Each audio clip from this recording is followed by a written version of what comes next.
അസ്സലാമു അലൈക്കും വറഹ്മത്തുള്ളാഹി വബറകാതുഹു.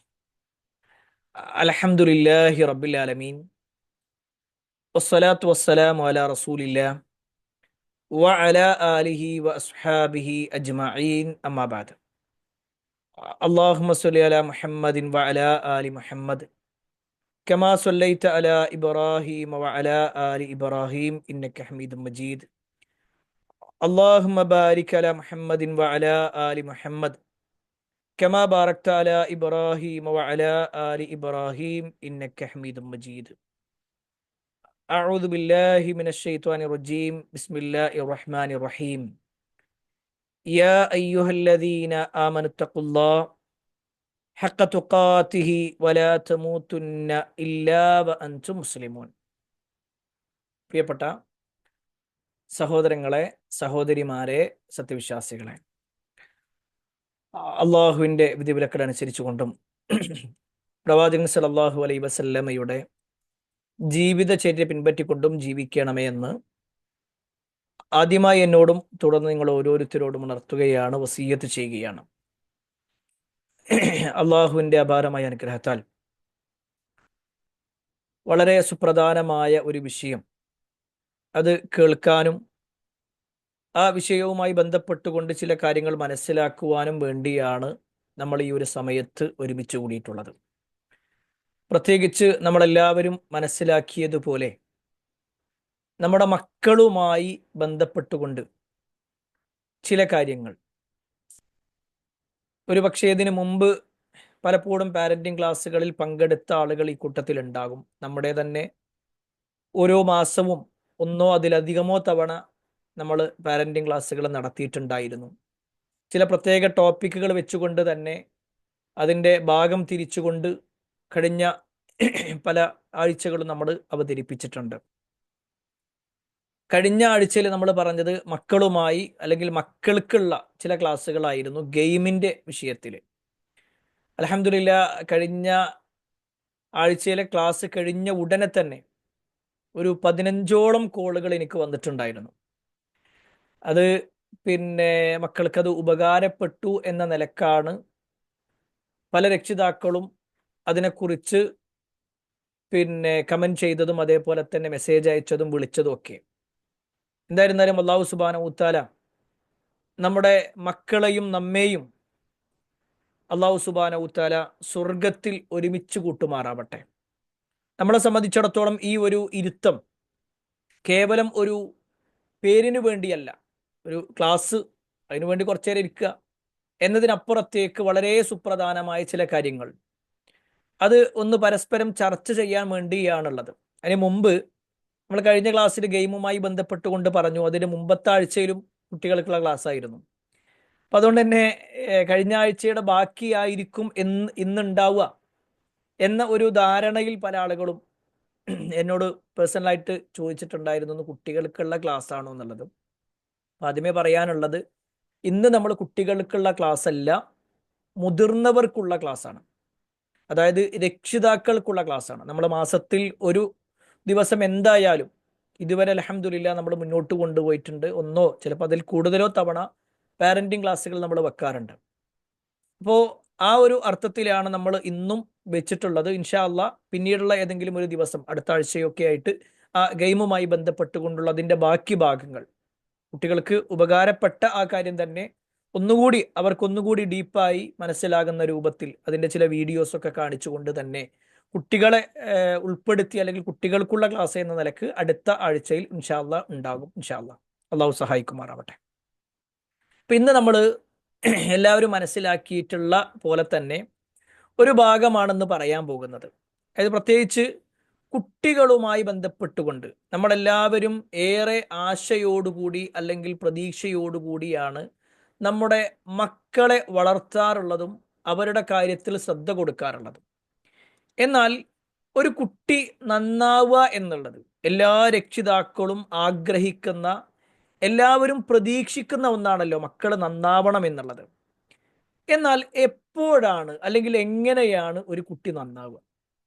നമുക്കെല്ലാവർക്കും ഒരുപാട് കാര്യങ്ങൾ ഇതുമായി ബന്ധപ്പെട്ടുകൊണ്ട് പറയാനുണ്ടാകും. എങ്കിലും മക്കൾ നന്നാവണമെന്ന് ആഗ്രഹിക്കാത്ത ഒരു രക്ഷിതാവും എൻ്റെ ഈ ശബ്ദം കേൾക്കുന്നവരിലില്ല എന്നുള്ളത് 100% എനിക്ക് ഉറപ്പാണ്. കാരണം അങ്ങനെയുള്ള ഒരാൾ ഈ ക്ലാസ്സിന് ഇരിക്കൂല എന്നുള്ളത് സത്യം. അപ്പൊ മക്കൾ നന്നാവണം എന്നുള്ളത് നമ്മളെല്ലാവരും ആഗ്രഹിക്കുന്നുണ്ട്. ആ ആഗ്രഹത്തിൻ്റെ അടയാളത്തിൽപ്പെട്ടതാണ്, നമ്മളത് നന്നാവണം എന്ന് ആഗ്രഹിക്കുന്നതിൽ പെട്ടതാണ്, ഒരു കുട്ടി ഒരു 10 മണിക്ക് ശേഷം രാവിലെ, അപ്പോൾ ശനിയാഴ്ച ഞായറാഴ്ചയൊക്കെ ആകുമ്പോൾ ഒരു 10 മണിക്ക് ശേഷം അല്ലെങ്കിൽ ഒരു 10:30 മണിക്ക് ശേഷം ഞാനത് പോയിട്ട് കളിക്കട്ടെ, ഒന്ന് ഫുട്ബോൾ കളിക്കട്ടെ എന്ന് പറഞ്ഞാൽ രക്ഷിതാവ് എന്ന നിലക്ക് നമ്മൾ എന്ത് ചെയ്യാറില്ല? അത് സമ്മതിക്കാറില്ല. എന്തുകൊണ്ടാണ് നമ്മൾ സമ്മതിക്കാത്തത്? നമ്മൾ പറയും, അതെ, ഈ സമയത്ത് ഇത് പോയാൽ ആകെ എന്നെ കറുത്ത് ഇങ്ങോട്ട് പോരും, എൻ്റെ തടി ആകെ പ്രശ്നമാവും, നല്ല ക്ഷീണം വരും, അല്ലേ? ഇങ്ങനെ കുറേ കാര്യങ്ങൾ നമ്മൾ എന്ത് ചെയ്യും? ആ കുട്ടികളുടെ വിഷയത്തിൽ പറയാറുണ്ട്. കുട്ടികൾ ഈ രൂപത്തിൽ പിന്നെ കളിക്കുന്നതിന്, അതായത് അവർ കളിക്കുന്നത് നമുക്ക് സന്തോഷമുള്ള കാര്യമാണ്. പക്ഷേ ആ ഒരു കളി അവരുടെ ശരീരത്തെ ബാധിക്കുമെങ്കിൽ സ്വാഭാവികമായിട്ടും നമ്മൾ അതിനെ നിരുത്സാഹപ്പെടുത്തും. കുട്ടി നല്ല ഭക്ഷണം കഴിക്കാതിരുന്നാൽ നമ്മൾ അവിടെ ഇടപെടും. കാരണം കുട്ടി നന്നാവണം എന്നാണ് നമ്മൾ ആഗ്രഹം. അപ്പം നമ്മൾ പറയുന്ന, ഇവിടെ വാ, ഞാൻ വാരിത്തരാം, ഞാൻ വാരിത്തരാം, എന്നാലെങ്കിലും തിന്നു, നിനക്ക് ഇഷ്ടമുള്ളത് എന്താ, എന്നാ അത് ഉപ്പാനോട് കൊണ്ടുവരാൻ പറയാം. അല്ല, ഇങ്ങനെയൊക്കെ എന്ത് ചെയ്യുമെന്ന് വെച്ച് കഴിഞ്ഞാൽ മക്കൾ നന്നാവാൻ വേണ്ടി നമ്മൾ അവരുടെ ഭൗതികമായ വശങ്ങളെല്ലാം നോക്കുന്നുണ്ട്. അല്ലെ? ഈ പറഞ്ഞൊക്കെ ശരിയല്ലേ? നമ്മളെല്ലാവരും നോക്കാറുണ്ടല്ലോ, അല്ലേ? അല്ല, മക്കളെ പട്ടിണി കിടന്ന രക്ഷിതാക്കളൊന്നും അല്ല നമ്മളാരും. നമ്മളെല്ലാവരും എന്ത് ചെയ്യും? മക്കളുടെ കാര്യത്തിൽ വളരെയേറെ ശ്രദ്ധയോടുകൂടി തന്നെയാണ് നോക്കുക. എന്നാൽ നമ്മുടെ മക്കള് ഭൗതികമായി കൊണ്ട് നന്നാകുക എന്നതിനപ്പുറത്തേക്ക് അവർ ഈ ലോകത്തും പരലോകത്തും നമുക്ക് ഉപകാരമുള്ള മക്കളാവണം എന്ന് നമ്മളെല്ലാവരും ആഗ്രഹിക്കുന്നു. മക്കൾ നന്നാവണം, മക്കൾ നന്നാവണം.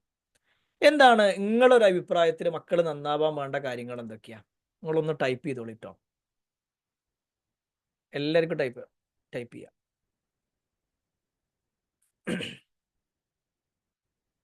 മക്കൾ നന്നാവാൻ വേണ്ടിയിട്ട് എന്താ ചെയ്യണ്ടേന്ന്? കോംപ്ലൈൻ കൊടുത്താൽ മതിയോ, അതോ ബൂസ്റ്റ് ആണോ കൊടുക്കണ്ടേ?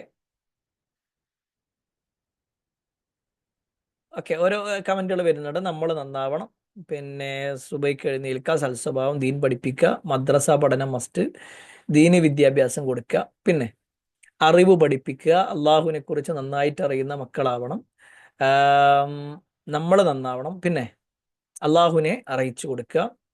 ഓക്കെ, മക്കളെ കേൾക്കുക, മക്കൾക്ക് പരിഗണന നൽകുക, ഭാഗ്യം വേണം ഇന്നത്തെ കാലത്ത്. ഓക്കെ, ആദ്യം ഉമ്മ മാറി തുടങ്ങുക, പ്രാർത്ഥിക്കണം, നല്ല മാതൃക കാണിച്ചു കൊടുക്കുക, ദീൻ. ഓക്കെ, മാഷാ അല്ലാ, മാഷാ അല്ലാ. എല്ലാവരും നല്ല അടിപൊളിയായിട്ടുള്ള ഒരുപാട് കമന്റുകൾ വന്നിട്ടുണ്ട്. എല്ലാം ശരിയാട്ടോ, എല്ലാം ശരിയാണ്. ഒരു ഭാഗം നോക്കിക്കഴിഞ്ഞാൽ അതൊക്കെ ശരിയാണ്. ഒരു ഭാഗം നോക്കിക്കഴിഞ്ഞാൽ അതൊക്കെ ശരിയാണ്. ഒരുപാട് കാര്യങ്ങൾ നമുക്ക് ഈ വിഷയത്തിൽ പറയാനുണ്ട്. എന്നാൽ എല്ലാ കാര്യങ്ങളെ കൂടി, നിങ്ങളിപ്പോൾ ഈ പറഞ്ഞ എല്ലാ കാര്യങ്ങളെയും കൂടിയിട്ട് നമ്മൾ എന്ത് ചെയ്യാം? ഒരു 5 കാര്യങ്ങളിൽ മാത്രം ഒതുക്കണം. 5 കാര്യങ്ങളിൽ മാത്രം. എല്ലാവരും ശ്രദ്ധിക്കണം കേട്ടോ, എല്ലാവരും ശ്രദ്ധിക്കണേ. വെറും 5 കാര്യത്തിലേക്കാണ് നമ്മൾ ഒതുക്കുന്നത്. അപ്പം അത് വളരെ ശ്രദ്ധയോടുകൂടി തന്നെ നിങ്ങൾ ഇരിക്കണം കേട്ടോ. അത് ഇപ്പോൾ ഈ റെക്കോർഡ് ഉണ്ടോ എന്ന് ചോദിക്കുമ്പോൾ ചില ആളുകൾ എന്നാൽ പിന്നെ കേൾക്കാന്ന് വെച്ചാൽ പിന്നെ കേൾക്കൽ ഉണ്ടാവില്ല. ചിലപ്പോഴേ ഈ റെക്കോർഡ് പുറത്തു കൂടുള്ളൂ. കാരണം നിങ്ങളെ കമൻറ്റുകൾ കിട്ടുമ്പോൾ ചിലപ്പോൾ സംസാരങ്ങളൊക്കെ വരുന്നുണ്ടെങ്കിൽ ചിലതൊന്നും നമ്മൾ എന്ത് ചെയ്യാറില്ല, പുറത്തേക്ക് വിടാറില്ല. നിങ്ങൾക്കറിയാലോ, ചിലത് നമ്മൾ എന്ത് ചെയ്യും, പുറത്തേക്ക് വിടാറുണ്ട്. അത് ഒന്നും ഉണ്ടായിട്ടല്ല, പിന്നെ ഒരു എന്താ കാര്യങ്ങൾ സംസാരിക്കാൻ വേണ്ടിയിട്ടാണ് കേട്ടോ. എല്ലാവരും കൃത്യമായിട്ട് കാര്യങ്ങൾ പറയാ എന്നുള്ള ഉദ്ദേശത്തിലാണ്. ഓക്കെ, അപ്പോൾ ഏതായിരുന്നാലും നമ്മളെല്ലാവരും ആഗ്രഹിക്കുന്നു മക്കൾ നന്നാവണം എന്നുള്ളത്. അല്ല, ഞാൻ ഇൻഷാ അല്ലാ പ്രധാനമായും 5 കാര്യങ്ങളെക്കുറിച്ച് പറയാനാണ് ഉദ്ദേശിക്കുന്നത്. വെറും 5 കാര്യങ്ങൾ. ഇപ്പൊ നിങ്ങളൊക്കെ ഈ ടൈപ്പ് ചെയ്ത ഭാഗം നോക്കിക്കഴിഞ്ഞാൽ തന്നെ 10-20 കാര്യങ്ങൾ ഇതിൽ വന്നിട്ടുണ്ട്, അല്ലേ? ഓരോരുത്തർ പറഞ്ഞതും റിപ്പീറ്റ് ചെയ്തതും അല്ലാത്തതൊക്കെ ആയിട്ടുള്ളതാ, പിന്നെ 10ഓളം കാര്യങ്ങൾ ഇവിടെ വന്നിട്ടുണ്ട്. അപ്പൊ അതിൽ എല്ലാ കാര്യങ്ങളും കൂടി നമുക്ക് പറയൽ ചിലപ്പോൾ എന്ത് ചെയ്യൂല, പ്രായോഗികമല്ല, സമയത്തിന്റെ പരിമിതിയുണ്ട്. അതുകൊണ്ട് വളരെ ചുരുങ്ങിയ ചില കാര്യങ്ങൾ, വളരെ ചുരുങ്ങിയ വാക്കുകൾ കൊണ്ട് പറയാനാണ് ഞാൻ ഉദ്ദേശിക്കുന്നത്. അതിൽ ഒന്നാമത്തെ കാര്യം എന്താണെന്നറിയോ? ഒന്നാമത്തെ വിഷയം നേരെ ശ്രദ്ധിക്കുക. മക്കൾ നന്നാവണമെന്നും നമ്മുടെ മക്കൾ നരകത്തിൽ പ്രവേശിക്കരുതെന്നും നമുക്കൊരാഗ്രഹം ഉണ്ടാവുക എന്നുള്ളത്. നമ്മൾ അതിയായി ആഗ്രഹിക്കേണ്ട നമ്മുടെ ആഗ്രഹത്തിൽപ്പെട്ട ഒന്നാണ് നമ്മുടെ മക്കള് നരകത്ത് കടക്കരുത്. മക്കൾ നരകത്തിൽ എത്തരുത് എന്ന് പറയുമ്പോൾ അതിൻ്റെ അർത്ഥമാണ് മക്കൾക്ക് സ്വർഗം കിട്ടണം, മക്കൾ നന്നാവണം എന്ന ഒരു ആഗ്രഹം നമുക്കുണ്ടാവും. അപ്പൊ നമ്മളെ മക്കളെ സ്നേഹിക്കുന്നതിൻ്റെ വലിയ ഒരു അടയാളം ഏറ്റവും ചുരുങ്ങിയ വാക്കിൽ പറയുകയാണെന്നുണ്ടെങ്കിൽ, ഇപ്പോൾ നമ്മൾ നമ്മളെ കുട്ടീനെയും കൊണ്ട് ഒരു 5 വയസ്സുള്ള കുട്ടിയാണെന്ന് വിചാരിച്ചു, അല്ലെങ്കിൽ 4 വയസ്സുള്ള കുട്ടിയാണ്. ആ കുട്ടി എന്ത് ചെയ്തു വെച്ചാൽ ബൈക്കുമേ നമ്മുടെ കൂടെ വരെ, ഞാൻ ഭർത്താക്കന്മാരോടാണ് പറയണത്, അല്ലെങ്കിൽ പുരുഷന്മാരോടാണ് പറയുന്നത്. നമ്മൾ ഒരു ഉച്ചക്ക് ളുഹർ നമസ്കാരത്തിന് പള്ളിയിലേക്ക് ഇറങ്ങുകയാണെന്ന് വിചാരിച്ചോ, അല്ലെങ്കിൽ വേണ്ട ഒന്ന് ഉച്ചക്ക് എന്തെങ്കിലും സാധനം മേടിക്കാൻ വേണ്ടിയിട്ട് പുറത്തിറങ്ങാൻ വിചാരിച്ചോ. അപ്പോൾ നമ്മുടെ കുട്ടിയാരാണ്, ഞാനും വരട്ടെയെന്ന് വെച്ച് കഴിഞ്ഞാൽ നമ്മൾ സമ്മതിക്കുമോ? നമ്മൾ പറയും നല്ല വെയിലാണ് മോനെ, ഈ വെയിലത്ത് തന്നെ കൊണ്ടുപോയാൽ എനിക്ക് ബുദ്ധിമുട്ടാണ്, വേണ്ട വരണ്ട. നമ്മൾ കൊണ്ടുപോകില്ല. സ്നേഹം കൊണ്ട് നമ്മൾ എന്ത് പറയും, ആ കുട്ടിനെ കൊണ്ടുപോകാതിരിക്കും, ആ കുട്ടിനോട് നല്ല നിലക്ക് പറഞ്ഞു കൊടുക്കും, വരണ്ട എന്ന് പറയും. ഇനി എന്തെങ്കിലും ഒരു സാഹചര്യത്താൽ നമ്മുടെ കുട്ടിനെയും കൊണ്ട് നമ്മൾ പോവുക വിചാരിച്ചു, നമ്മൾ പറയും നീ ബാക്കിലിരുന്നാൽ മതി അറിയും. കാരണം എന്താ, മുന്നിലിരുന്ന് കഴിഞ്ഞാൽ ചൂട് നിന്നെ തട്ടും, ചൂട് നിനക്ക് പ്രയാസം ഉണ്ടാക്കും. ബൈക്കുമ്പോൾ പോകുമ്പോൾ നല്ല തണുത്ത കാറ്റ് വരികയാണെങ്കിൽ നമ്മുടെ മക്കൾ എന്ത് ചെയ്യും, ബാക്കിലേക്ക് ഇരുത്തും, കാരണം അവർക്ക് പ്രയാസം വരരുത്. ഇനി ഒന്നുമില്ല, നമ്മുടെ കുട്ടി എന്നാലും ബാക്കിലിരിക്കാൻ ചിലപ്പോൾ ഭാര്യ ഉണ്ടാകും, മുന്നിൽ തന്നെ മോനെ ഇരുത്തേണ്ട അവസ്ഥ വന്നു എന്ന് വിചാരിച്ച് നമ്മളിങ്ങനെ പോവുകയാണെങ്കിൽ, ഒരു പക്ഷേ നല്ല ചൂട് കാറ്റ് വരികയാണെങ്കിൽ ഒരു കൈ കൊണ്ട് നമ്മളിങ്ങനെ ബൈക്ക് ഓടിച്ച് മറ്റേ കൈ ചിലപ്പോഴെങ്കിലും വല്ലാത്ത ചൂട് കാറ്റ് വരുന്ന സമയത്ത് നമ്മളെ കുട്ടീൻ്റെ മുഖം ഇങ്ങനെ പൊത്തിപ്പൊടിക്കും നമ്മൾ, കാരണം നല്ല ചൂട് വരുന്നുണ്ട് കേട്ടോ എന്ന് പറയും. അവിടെ നമുക്കറിയാം ചിലപ്പോൾ ഒറ്റ കൈ കൊണ്ട് ഓടിച്ചാൽ ചിലപ്പോൾ വീഴും, ചിലപ്പോൾ പരിക്ക് പറ്റും, ഇതൊക്കെ നമുക്ക് അറിയുന്നുണ്ടെങ്കിലും എനിക്കെന്ത് പറ്റിയാലും കുഴപ്പമില്ല, എൻ്റെ കുട്ടിക്കൊന്നും പറ്റരുത്, അല്ലേ? അതാണല്ലോ പൊതുവെ എല്ലാ രക്ഷിതാക്കളുടെയും മനസ്സെന്താന്ന് വെച്ച് കഴിഞ്ഞാൽ, എൻ്റെ കുട്ടിക്കൊരു പരിക്കും വരരുത്, എൻ്റെ കുട്ടിക്ക് പ്രയാസം ഉണ്ടാവരുത്, എൻ്റെ കുട്ടി ബുദ്ധിമുട്ടരുത്, എല്ലാ രക്ഷിതാക്കളും ആഗ്രഹിക്കുന്നു, അല്ലെ? അള്ളാഹു നമുക്കെല്ലാം അതിനുള്ള ഒരു പ്രതിഫലം നൽകുമാറാവട്ടെ. എന്നാൽ പ്രിയപ്പെട്ടവരെ, നമ്മുടെ ഈ ദുനിയാവിലെ നമ്മളെ കുട്ടിയുടെ ചില പ്രയാസങ്ങളോ ബുദ്ധിമുട്ടുകളോ അതിന് ത്യാഗം ചെയ്യുക എന്നതിലുപരിയായി നമ്മുടെ കുട്ടി നരകത്തേക്ക് പോണ രംഗം ആലോചിച്ച് നോക്കിയേക്കാ നിങ്ങൾ. നമ്മളെ കുട്ടിയെ നരകത്തിലേക്ക് ഇങ്ങനെ കൊണ്ടുപോകുക, നാളെ പരലോകത്ത് നമ്മളിങ്ങനെ സ്വർഗത്തിന്റെ ഭാഗത്തേക്ക് തിരിച്ചു നിർത്തപ്പെടുക, നമ്മുടെ മക്കൾ ഇങ്ങനെ നരകത്തിന്റെ ഭാഗത്തേക്ക് ഒരു വളരെ വിഷമത്തോടു കൂടി നമ്മളിങ്ങനെ നോക്കണ രംഗം നമുക്ക് പറയാം. ഒന്നുകൂടി മനസ്സിലാക്കുക, നമ്മളെ ഒരു 2 വർഷത്തേക്കെങ്കിലും കുടുംബത്തെ വിട്ടുകൊണ്ട് വാപ്പ ഗൾഫിലേക്ക് പോകുമ്പോൾ ഉണ്ടാകുന്ന ഒരു വിഷമമുണ്ട്, അല്ലേ? ഒരു 2 കൊല്ലത്തേക്കായിരിക്കും ചിലപ്പോൾ നമ്മൾ പോണത്, പക്ഷെ എന്നാൽ പോലും എൻ്റെ കുട്ടികളെ വിട്ടു നിൽക്കുക എന്നാൽ ആലോചിക്കുമ്പോൾ എനിക്ക് കഴിയണില്ല എന്ന് പറഞ്ഞിട്ട് പല ആൾക്കാരും തിരിച്ചു വരല്ലേ. അവരുടെ കണ്ണ് നനയാറുള്ളത് എൻ്റെ കുട്ടികളെ എനിക്ക് വിട്ടുപോകണ്ടേ എന്ന് ആലോചിച്ചിട്ടാണ്, കുടുംബത്തെ വിട്ടുപോകണ്ടേ എന്ന് ആലോചിച്ചിട്ടാണ്. എന്നാൽ പ്രിയപ്പെട്ടവരെ, നമ്മുടെ കുടുംബവും നമ്മുടെ മക്കളൊക്കെ നരകത്തിന്റെ ഭാഗത്തേക്ക് തിരിച്ചു നിർത്തപ്പെടുക എന്നുള്ളത് അതെത്ര വലിയ പ്രയാസം ഉണ്ടാക്കുന്നതായിരിക്കും. നമ്മളെ കുട്ടികളെ കാര്യത്തിൽ വളരെയേറെ ശ്രദ്ധ കൊടുക്കും, കുട്ടികളെ കാര്യത്തിൽ നമ്മൾ വളരെയേറെ ശ്രദ്ധ കൊടുക്കും. എന്നാൽ ഈ ദുനിയാവിൻ്റെ വിഷയത്തിൽ നമ്മൾ അവരുടെ ഭക്ഷണ ക്രമീകരണവും അവരുടെ തടി നന്നാവാനും അവരുടെ മറ്റുള്ള കാര്യങ്ങളൊക്കെ നമ്മൾ നോക്കുമ്പോൾ തന്നെ സ്വർഗത്തിന്റെ കാര്യത്തിൽ നമ്മൾ മറന്നു പോവുകയാണ്. അല്ലെങ്കിൽ നരകത്തിൽ അവർ പ്രവേശിപ്പിക്കരുത്, നരകത്തിൽ എൻ്റെ കുട്ടി കിടക്കരുത് എന്നുള്ള ആ ഒരു പേടി അത് നമ്മളിൽ എത്ര ആളുകൾക്ക് ഉണ്ടെന്ന് നമ്മൾ എന്ത് ചെയ്യണം, സ്വയം ഒന്ന് പരിശോധിക്കണം. പ്രിയപ്പെട്ടവരെ, നമ്മുടെ വിശുദ്ധ ഖുർആനിലെ ഒരു ആയത്താണിത്, സൂറത്തു തഹ്രീമിലെ 6-ാമത്തെ ആയത്ത്. യാ അയ്യുഹല്ലദീന ആമനു, അല്ലയോ സത്യവിശ്വാസികളെ, ഖു അൻഫുസകും വഅഹ്ലീകും നാറാ, നിങ്ങൾ നിങ്ങളെയും നിങ്ങളുടെ കുടുംബത്തെയും നരകത്തെ തൊട്ട് സൂക്ഷിക്കണം. അവിടെ അള്ളാഹു ഒന്നാമത് പറഞ്ഞത് നിങ്ങൾ നന്നായി എന്നല്ല, നിങ്ങളെ കൂടെ നിങ്ങളുടെ കുടുംബത്തെ നന്നാക്കണം. നിങ്ങൾ നേരാകുന്നത് പോലെ കുടുംബവും നേരാവണം. നിങ്ങൾ സ്വർഗത്തിലെത്തണമെന്ന് ആഗ്രഹിക്കുന്നത് പോലെ നിങ്ങളുടെ കുടുംബവും സ്വർഗത്തിലെത്തണമെന്ന് ആഗ്രഹം ഉണ്ടാവണം. നിങ്ങൾ നരകത്ത് നിന്ന് രക്ഷപ്പെടണമെന്ന് നിങ്ങൾ എത്രത്തോളം താല്പര്യപ്പെടുന്നുണ്ടോ അതുപോലെ നിങ്ങളുടെ കുടുംബവും നരകത്ത് നിന്ന് രക്ഷപ്പെടണമെന്ന താല്പര്യം ഉണ്ടാവണം. അവിടെയാണ് ഈ ഒരു ആയത്തിറങ്ങി വർഷങ്ങൾക്ക് ശേഷം ചില ആളുകൾ വന്നിട്ട് ഉമർ ബിൻ ഖത്താബ് റളിയല്ലാഹു അൻഹുവിനോട് ചോദിക്കുന്നുണ്ട്. ഉമറിനോട് എന്നും അല്ല, അലിയോട് എന്നും 2 റിപ്പോർട്ടുകൾ ഞാൻ വായിച്ചിട്ടുണ്ട്. അവരോട് ചോദിക്കാണ്, എൻ്റെ കാര്യം ഞാൻ ഈ ആയത്ത് ഓതിയപ്പോൾ, ആ വന്ന വ്യക്തി പറയാണ്, ഞാൻ ഈ ആയത്ത് ഓതിയപ്പോൾ പിന്നെ സ്വന്തത്തിന്റെ കാര്യവും കുടുംബത്തിന്റെ കാര്യവും രക്ഷപ്പെടുത്തണം എന്ന് പറയുന്നത് അതെങ്ങനെ കഴിയും? എങ്ങനെ കഴിയും? കാരണം എൻ്റെ കാര്യം എനിക്ക് പറയാം, കുടുംബത്തിന്റെ കാര്യം ഞാൻ എന്താ ചെയ്യാം? ആ സമയത്ത് അദ്ദേഹം പറയുന്ന ഒരു വാചകമുണ്ട്, എന്താണോ അള്ളാഹു നിന്നോട് കൽപ്പിച്ചത് അത് നീ നിന്റെ കുടുംബത്തോടും കൽപ്പിക്കാം. എന്താണോ അള്ള വിരോധിച്ചത് അത് നീ നിന്റെ കുടുംബത്തിന്റെ കാര്യത്തിൽ വിരോധിക്കുകയും ചെയ്യാം. ഇവിടെ നമ്മളെന്താന്ന് വെച്ചാൽ, നമുക്ക് സ്വർഗം ഉണ്ടാവണം എന്നുണ്ടെങ്കിൽ നേരത്തെ ഞാൻ സൂചിപ്പിച്ചതുപോലെ നമ്മൾ മാത്രം സ്വർഗത്ത് കിടക്കുക, നമ്മളെ കുട്ടികൾ നരകത്തേക്ക് പോയിക്കോട്ടെ, അങ്ങനത്തെ ഒരു ദുഷിച്ച ചിന്ത എന്തായാലും നമുക്ക് ഉണ്ടാവില്ല. ഒരിക്കലും നമ്മൾ എന്ത് ചെയ്യൂല, നമ്മൾ സ്വർഗത്ത് കിടക്കട്ടെ, കുട്ടികൾ നരകത്ത് കിടന്നാലും കുഴപ്പമില്ല എന്ന് നമ്മൾ ഒരിക്കലും പറയൂല. പക്ഷേ പക്ഷേ നമ്മളൊക്കെ മനസ്സിൽ നമ്മൾ ആലോചിക്കണം, നമ്മൾ ചെയ്യുന്ന നന്മകളൊക്കെ നമ്മളെ കുട്ടികൾ ചെയ്യുന്നൊരവസ്ഥയിലേക്ക് എത്തിയിട്ടുണ്ടോ? അല്ലെങ്കിൽ അതിലേക്കുള്ള വഴികൾ നമ്മൾ ഉണ്ടാക്കി കൊടുത്തിട്ടുണ്ടോ? പലപ്പോഴും നമ്മുടെ കുട്ടികൾ ചെയ്യുന്ന തെറ്റുകളൊക്കെ നിസാരവൽക്കരിക്കുന്ന ഒരവസ്ഥയാണോ നമുക്കുള്ളത്? ഏതേത് തെറ്റുകൾ ചെയ്യുമ്പോഴും ആരാപ്പത് ചെയ്യാത്ത എന്ന് പറഞ്ഞുകൊണ്ട് അതിനെ നിസാരവൽക്കരിക്കുന്ന ഒരു സ്വഭാവമാണോ നമുക്കുള്ളത്? അത് നമ്മൾ എന്ത് ചെയ്യണം? സ്വയം ഒന്ന് പരിശോധിക്കണം. അപ്പൊ ഇവിടെ അള്ളാഹു സുബ്ഹാനഹു വ തആല നമുക്ക് നമ്മുടെ മക്കളെ നൽകിയിട്ടുണ്ടെങ്കിൽ ആ മക്കൾ നന്നാവണമെന്ന അതിയായ ആഗ്രഹം നമുക്കുണ്ടാവണം. അവർ നരകത്ത് കിടക്കരുത് എന്ന ഒരാഗ്രഹം നമുക്കുണ്ടാവണം. അവർ സ്വർഗത്തിലെത്തണം എന്ന ഒരാഗ്രഹം ഉണ്ടാവണം. ഇതാണ് ഒന്നാമത്തെ പോയിന്റ്. ഞാൻ കൂടുതലൊന്നും വിശദീകരിക്കുന്നില്ല. ഒന്നാമത്തെ പോയിന്റ് ക്ലിയർ ആയിട്ടുണ്ടാവും എന്ന് വിചാരിക്കുന്നു. ഒന്നാമത്തെ പോയിന്റ് ഒറ്റ കാര്യമുള്ളൂ, ആഗ്രഹം ഉണ്ടാവുക. നമ്മളെ മക്കൾ നന്നാവണം എന്നൊരാഗ്രഹം നമുക്ക് ഉണ്ടാവുക എന്നുള്ളതാണ്. ശരി, രണ്ടാമത്തെ വിഷയം എന്താണ്? രണ്ടാമത്തെ കാര്യം എന്താണെന്ന് വെച്ച് കഴിഞ്ഞാൽ, ആഗ്രഹം മാത്രം പോരാ, നമ്മൾ അതിനുള്ള പരിശ്രമങ്ങൾ, മര്യാദകൾ ഇതൊക്കെ എന്ത് ചെയ്യണം? പഠിപ്പിക്കണം, പരിശ്രമിക്കണം.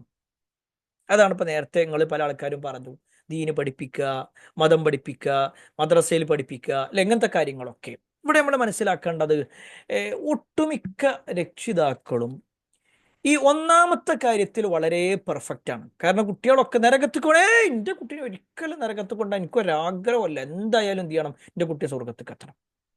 നരകത്തേക്ക് എത്തണ്ട, ആഗ്രഹമുണ്ട്. എന്നാൽ ഇതേ മക്കളുടെ വിഷയത്തിൽ ഒരു മതപരമായ ചില നിലപാടുകൾ, അത് കൃത്യമായി പഠിപ്പിക്കുന്നൊരവസ്ഥ, അതിലേക്ക് എത്തിക്കുന്നൊരവസ്ഥ, ആ മര്യാദകൾ പഠിപ്പിക്കുന്നൊരവസ്ഥ, അത് പല ആളുകളിലും പിന്നിലാണ് എന്നത് ഒരു സത്യമാണ്. പഠിപ്പിക്കുക എന്നൊരു വിഷയം ഉണ്ടല്ലോ, നമ്മളൊക്കെ എന്താന്ന് വെച്ച് കഴിഞ്ഞാല് മക്കൾക്ക് എന്ത് ചെയ്തിട്ടുണ്ട്? ദീനിന്റെ കാര്യം എത്തിച്ചു കൊടുക്കുന്നുണ്ട്. പക്ഷെ അത് കൂടുതലൊന്നുമില്ല. അതിന്റെ ഏറ്റവും വലിയ തെളിവാണ്, ഒരു 4-ാം ക്ലാസ് 5-ാം ക്ലാസ്സിൽ എത്തുമ്പോഴേക്ക് കുട്ടികളുടെ മദ്രസ വിദ്യാഭ്യാസം കഴിയും. നിങ്ങൾ ശ്രദ്ധിച്ചിട്ടുണ്ടോ ഇല്ലെന്ന് അറിയില്ല. അന്ന് കുട്ടികളുടെ വയസ്സ് എത്രയാ? ഒരു കുട്ടി 5-ാം ക്ലാസ് തീരുമ്പോൾ ആ കുട്ടിയുടെ പ്രായം എത്രയാണ്? നിങ്ങളൊന്ന് കമന്റ് ചെയ്താണ്, ഏകദേശം എത്ര വയസ്സുണ്ടാവും ആ കുട്ടിക്ക്? അങ്ങനെ ഇടക്കിടക്ക് ഓരോ ചോദ്യം ചോദിക്കുന്നത് നിങ്ങളെ കൂടി ഇതിൽ ഉൾപ്പെടുത്താനാണ്. ഏകദേശം 10, 11, അല്ലെ, 12, ഈ ഒരു ടൈം, 10, 11, 12 ഇതൊക്കെ തന്നെയാണ്. അതാണ് പൊതുവെ എന്ത് ചെയ്യുക, 5-ാം ക്ലാസ്സിലേക്ക് എത്തുന്ന സമയത്ത് കുട്ടികളുടെ ഒരവസ്ഥ. ഇനി അടുത്തൊരു ചോദ്യമാണ്, ഒരു കുട്ടി നമ്മൾ പറഞ്ഞതിന് എതിര് സംസാരിക്കാനും അതേപോലെ തന്നെ നമുക്ക് വലിയ വിഷമങ്ങൾ ഉണ്ടാക്കാനും നമ്മളോട് അനുസരണക്കേട് കാണിക്കാനും ഒക്കെ തുടങ്ങുന്ന ഒരു സമയം, ഒരു രക്ഷിതാവ് എന്ന നിലക്ക് നിങ്ങൾക്ക് എപ്പോഴാണ് തോന്നിയിട്ടുള്ളത്? ഒന്ന് പറയോ?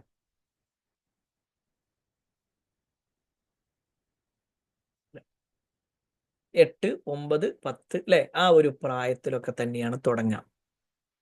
ഒന്നും കൂടി ശ്രദ്ധിച്ചോ, അതായത് 10 വയസ്സിലല്ല ചിലപ്പോൾ തുടങ്ങാം, 10-ാം ക്ലാസ്സിൽ എത്തുമ്പോൾ എന്ന് പറയുന്ന ആൾക്കാരുണ്ടാവും, അല്ലെങ്കിൽ 7-ാം ക്ലാസ്സിൽ നിന്ന്, 8-ാം ക്ലാസ്സിൽ നിന്ന്, അല്ലെ, ഒരു 12 വയസ്സാകുമ്പോൾ എന്താന്ന് വെച്ച് കഴിഞ്ഞാൽ ഇങ്ങോട്ട് തുടങ്ങും.